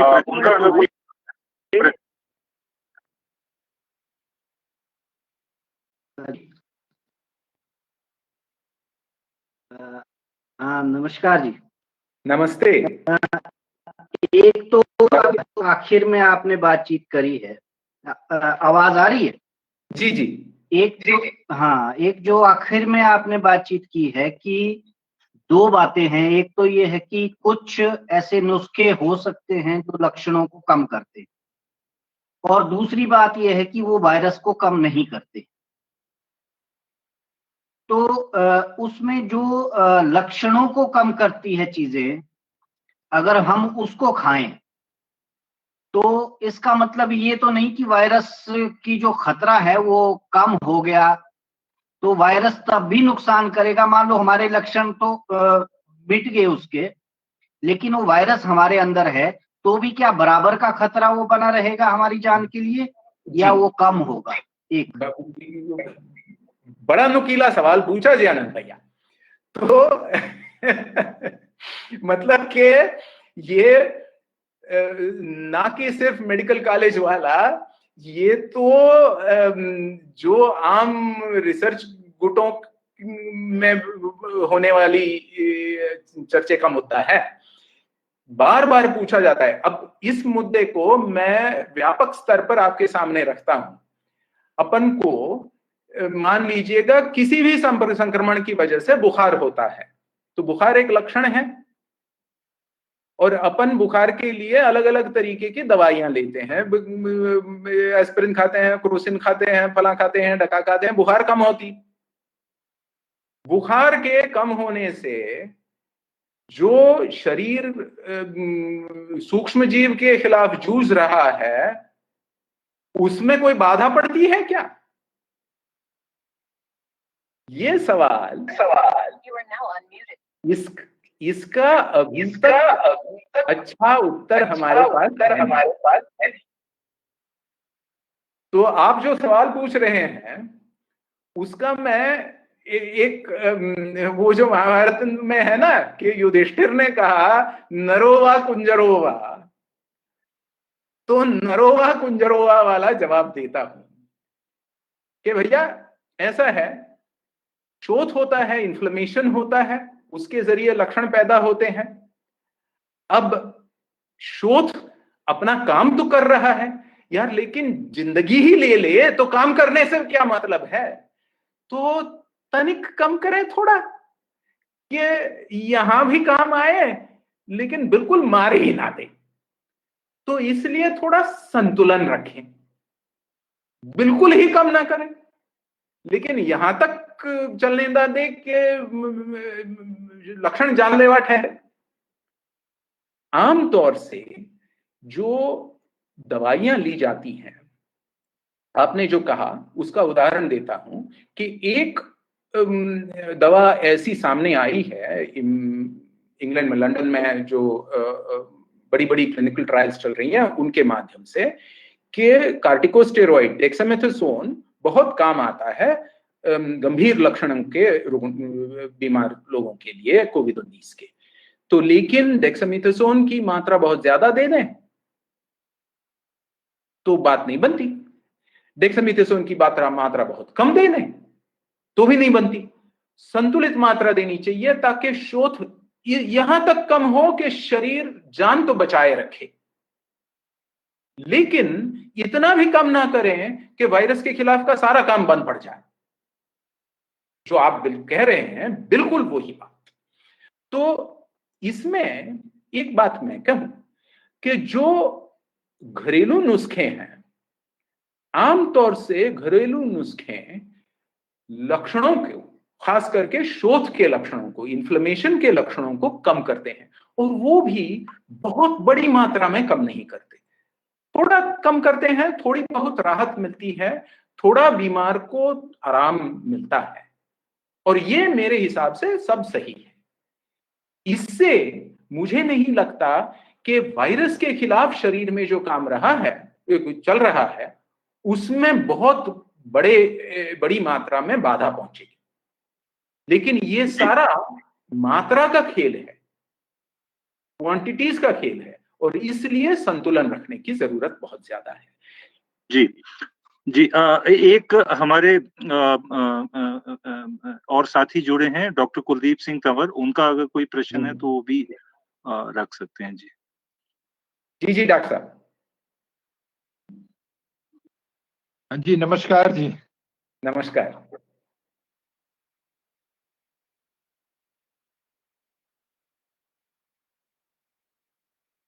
हाँ जी। जैसे भारतवर्ष में डिफरेंट स्टेट्स हैं, और विशेष रूप से जो ये हिमालयन स्टेट्स हैं, वहां पर कोविड-19 का जो इम्पैक्ट है कंपैरेटिवली कम है, और इन्फेक्शन भी कम है, संक्रमण, और डेथ रेट भी कम है। तो वहां पर ये पॉपुलेशन जो स्पर्सली पॉपुलेटेड एरिया है या जो हिल्स हैं, ये इसके क्या इनके कॉन्सिक्वेंसेस हैं? बस एक छोटी सी बात है। जी जी, तो ये दुनिया भर के मेरे कई वैज्ञानिक मित्र ऐसे उदाहरण मुझे दे रहे हैं पिछले 4 महीनों से। ये कह रहे हैं कि यार मेरे देश में, ब्राजील से सुन रहा हूं मैं, अर्जेंटीना से सुन रहा हूं, साउथ अफ्रीका से सुन रहा हूं कि मेरे देश में कुछ जगहें ऐसी हैं जहां संक्रमण भी मर्यादित है और जहां गंभीर लक्षणों से बाधित रोगियों की मात्रा भी कम है। और समझ में नहीं आता, पकड़ में नहीं आता कि इसके क्या कारण हो सकते हैं। तो कई तरीकों के कारण हो सकते हैं, लेकिन एक बात पिछले 2 महीनों में बार बार सामने आई है कि इसमें स्टैटिस्टिकल एक्सीडेंट की बात भी काफी हद तक है, क्योंकि ऐसी कई जगह हैं जो अप्रैल मई में गंभीर रुग्णों की मात्रा बहुत कम दिखाई दे रही थी, वहां पे अब बदलाव आया है। तो अभी तक अपन इसको लेकर साफ कुछ कह नहीं सकते। कई लोग इस पे कुछ शोध प्रक्रियाओं में लगे हुए हैं। कोई जेनेटिक कारण ढूंढ रहा है। मैंने अभी तक कोई जेनेटिक कारणों का सबूत नहीं देखा। कोई वायरस स्ट्रेन्स को लेकर ढूंढ रहा था, लेकिन वो भी सबूत आज तक कोई खास सामने नहीं आया है। जो आपने बात कही वो ही बात बार बार सामने आती है, और वो ये है कि जितनी पॉपुलेशन डेंसिटी हो उतनी आसानी से संक्रमण होता है। और जाहिर है, जैसे मैंने शुरुआत में कबीर की बात कही कि वायरस तो सांसों से सांसों में चला जाता है, तो शारीरिक नजदीकी से भीड़ में संक्रमण बड़ी मात्रा में होता है, जो आप कह रहे हैं। और बिल्कुल वही बात हर एक देश में, हर एक प्रदेश में, हर एक परिस्थिति में बार बार सामने आ रही है कि जहां भीड़ है, खास करके जहां लोग भीड़ में रहते हैं, जो बंबई में, पुणे में सीरो सर्वेज हुए हैं हाल में पिछले 8, 10, 15 दिनों में, महीने भर में, उनके माध्यम से भी यही बात सामने आई है कि अगर आप झुग्गी झोपड़ियों में देखें शहर में, और फ्लैट वाली इमारतों में देखें, तो संक्रमण और फैलाव की रफ्तार झुग्गी झोपड़ियों में बहुत ज्यादा है, फ्लैट्स में बहुत कम है। और फिर वही बात जो आपने जिसकी ओर निर्देश किया कि शारीरिक नजदीकियां कितनी हैं, खास करके जहां रहन सहन है वहीं, तो वहां फैलाव ज्यादा होता है। तो इतनी एक ही बात आज के दिन तक सामने आई है। Thank you.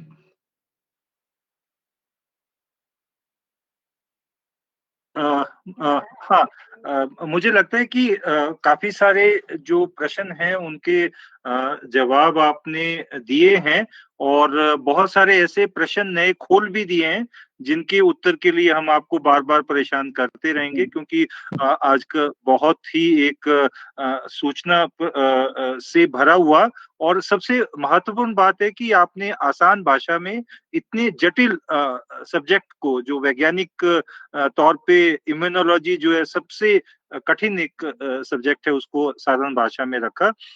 तो हम आपका धन्यवाद भी करते हैं और काशीनाथ जी से मैं अनुरोध करूंगा कि वो संगठन के तौर पे भी और इसको हम आगे कैसे ले जाएंगे क्योंकि कल जो जैसा राष्ट्रीय वैज्ञानिक दृष्टिकोण दिवस है और 20 अगस्त को हम मना रहे हैं और वैज्ञानिक दृष्टिकोण को हमें आगे ले जाना है और आपने बिल्कुल सही बात कही कि हमें वैज्ञानिकता से आगे सामाजिकता और उसके जो राजनीतिक पहलू हैं उस पे भी चर्चा करनी पड़ेगी क्योंकि वो एक बहुत महत्वपूर्ण बात है। तो मैं काशीनाथ जी से अनुरोध करूंगा कि वो धन्यवाद भी करें और यहाँ से हमें आगे बढ़ के क्या काम करने हैं उस पे भी कुछ बातचीत इसमें रखें। काशीनाथ चटर्जी।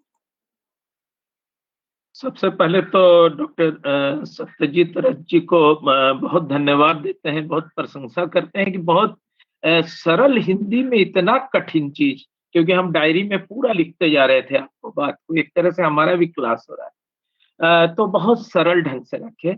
और आपको बता दें कि 14 राज्य के लोग बैठ के देख रहे थे, 14 स्टेट्स और बहुत सारा आसाम से लेकर के महाराष्ट्र तक का।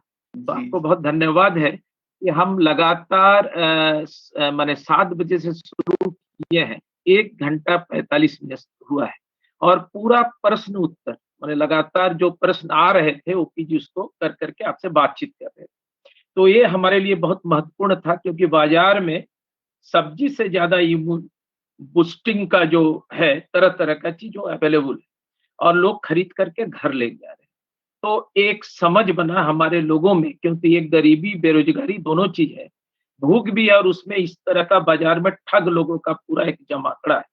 तो हमको लगता है कि एक बहुत महत्वपूर्ण जानकारी हम एक्टिविस्ट को मिला आपसे, जिसको लेकर के हम लगातार संवाद कर आपके बात को फिर संवाद के रूप में ले जा रहे हैं राज्यों में, और राज्यों में बातचीत कर रहे हैं और हम अपना समझ भी विकसित कर रहे हैं। तो हम बार बार आपको चाहेंगे इस समय आपकी बहुत सख्त जरूरत है। दूसरे जो राज्य के साथी लोग आए हुए हैं, क्योंकि कल राष्ट्रीय वैज्ञानिक चेतना दिवस या डॉक्टर नरेंद्र दाभोलकर के शहादत दिवस है, उसके पूर्व संध्या पर आपका जो है यह व्याख्यान बहुत हमारे लिए महत्वपूर्ण रहा है। हम इसको लेकर के कल जब हम जाएंगे, क्योंकि हम लगभग कल देश के 300 जिले में वैज्ञानिक चेतना दिवस मना रहे हैं, उसमें एडवा और पीएसएम का ज्वाइंट प्रोग्राम भी है और नीचे सुदूर गांव तक वैज्ञानिक चेतना दिवस को ले जा रहे हैं, क्योंकि एक बड़ा अंधविश्वास का बाजार है जिसको अभी अटैक करने का जरूरत है, जो कोविड के समय सिमट गया था फिर निकल करके आया मंदिर के रास्ते। तो इस समय हमको उस लड़ाई को तेज करना होगा। आपने एक बहुत महत्वपूर्ण बात रखा कि आज अगर सार्वजनिक उपक्रम होता तो बड़ा तेजी से दवा बन करके नीचे तक जाता। इसका मतलब दवा बनने में थोड़ा, दवा नीचे तक पहुंचने में लेट होगा, क्योंकि बाजार के चंगुल से कैसे इसको निकाला जाए और कैसे पूरा राष्ट्र का एजेंडा बनाया जाए। तो आपके पास से एक आंदोलन का एक महत्वपूर्ण कड़ी हमको मिला है, हम उसको लेकर के एआईपीएसएन और भारत ज्ञान विज्ञान समिति नीचे तक जाएंगे, इसको संवाद बनाएंगे और हम नारा लगाएंगे कि सार्वजनिक कंपनी जो बेच रहे हो उसको बंद करो, क्योंकि यही देश को बचाएगा। दूसरा, सार्वजनिक सेवा को सुदृढ़ करो और इसका एक समझ भी कि आज के समय में हम इस चुनौती को कैसे निपटे। तो आपको बहुत बहुत धन्यवाद और सारे साथियों की तरह, क्योंकि लगातार 1 घंटा 45 मिनट सुदूर गांवों के लोग भी आपको सुन रहे थे सब चीज, सुदूर लातेहार से लेकर के गढ़वा के जंगलों के लोग भी इसमें लिंक है झारखंड के, क्योंकि हम झारखंड से आते हैं और हम देख रहे थे किन किन जिलों के लोग हैं। तो बहुत धन्यवाद तमाम साथियों को, धन्यवाद। और हम यहाँ अपने बात करते हैं। धन्यवाद सत्य जी। सभी साथियों को बहुत बहुत धन्यवाद जी। धन्यवाद जी। भुवन।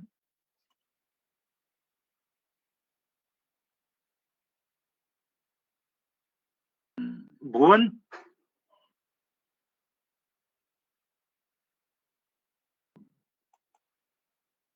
भुवन आप हैं?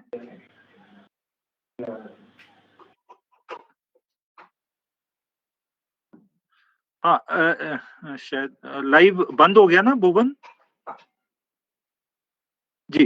रथ साहब, ये मैं अनुरोध करूंगा कि जो अभी आज बातचीत हुई है उसको मैं समेटने की कोशिश करूंगा 2-4 दिनों में, और इसके जो 4-5 पहलू बना के एक पुस्तिका के तौर पे हम लाने की कोशिश करेंगे। जैसे काशीनाथ जी ने कहा कि इसको हम नीचे तक ले जाने की कोशिश करेंगे, क्योंकि वैज्ञानिकता को नीचे पहुंचाने के लिए बातचीत को जो है विस्तार से समझाना बहुत जरूरी है। और जो खास तौर पे जैसे आपने आसान शब्दों में कहा, तो हम कोशिश करेंगे जो आपकी जानकारी है उसको लिखें, लिपिबद्ध करें, आपको वापस भेजेंगे, आपसे फिर एक अनुरोध करेंगे कि वो आप उसमें देख लें, कहीं पर वैज्ञानिक तौर पे कहीं त्रुटि ना हो, उसके बाद हम इसको नीचे करेंगे। आपका बहुत-बहुत धन्यवाद, आप दूसरी बार हमारे साथ जुड़ रहे हैं, बट आने वाले समय में लगातार आपसे बातचीत करते रहेंगे।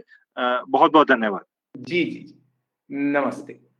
नमस्ते जी। भुवन भुवन हेलो। हाँ ओपी जी।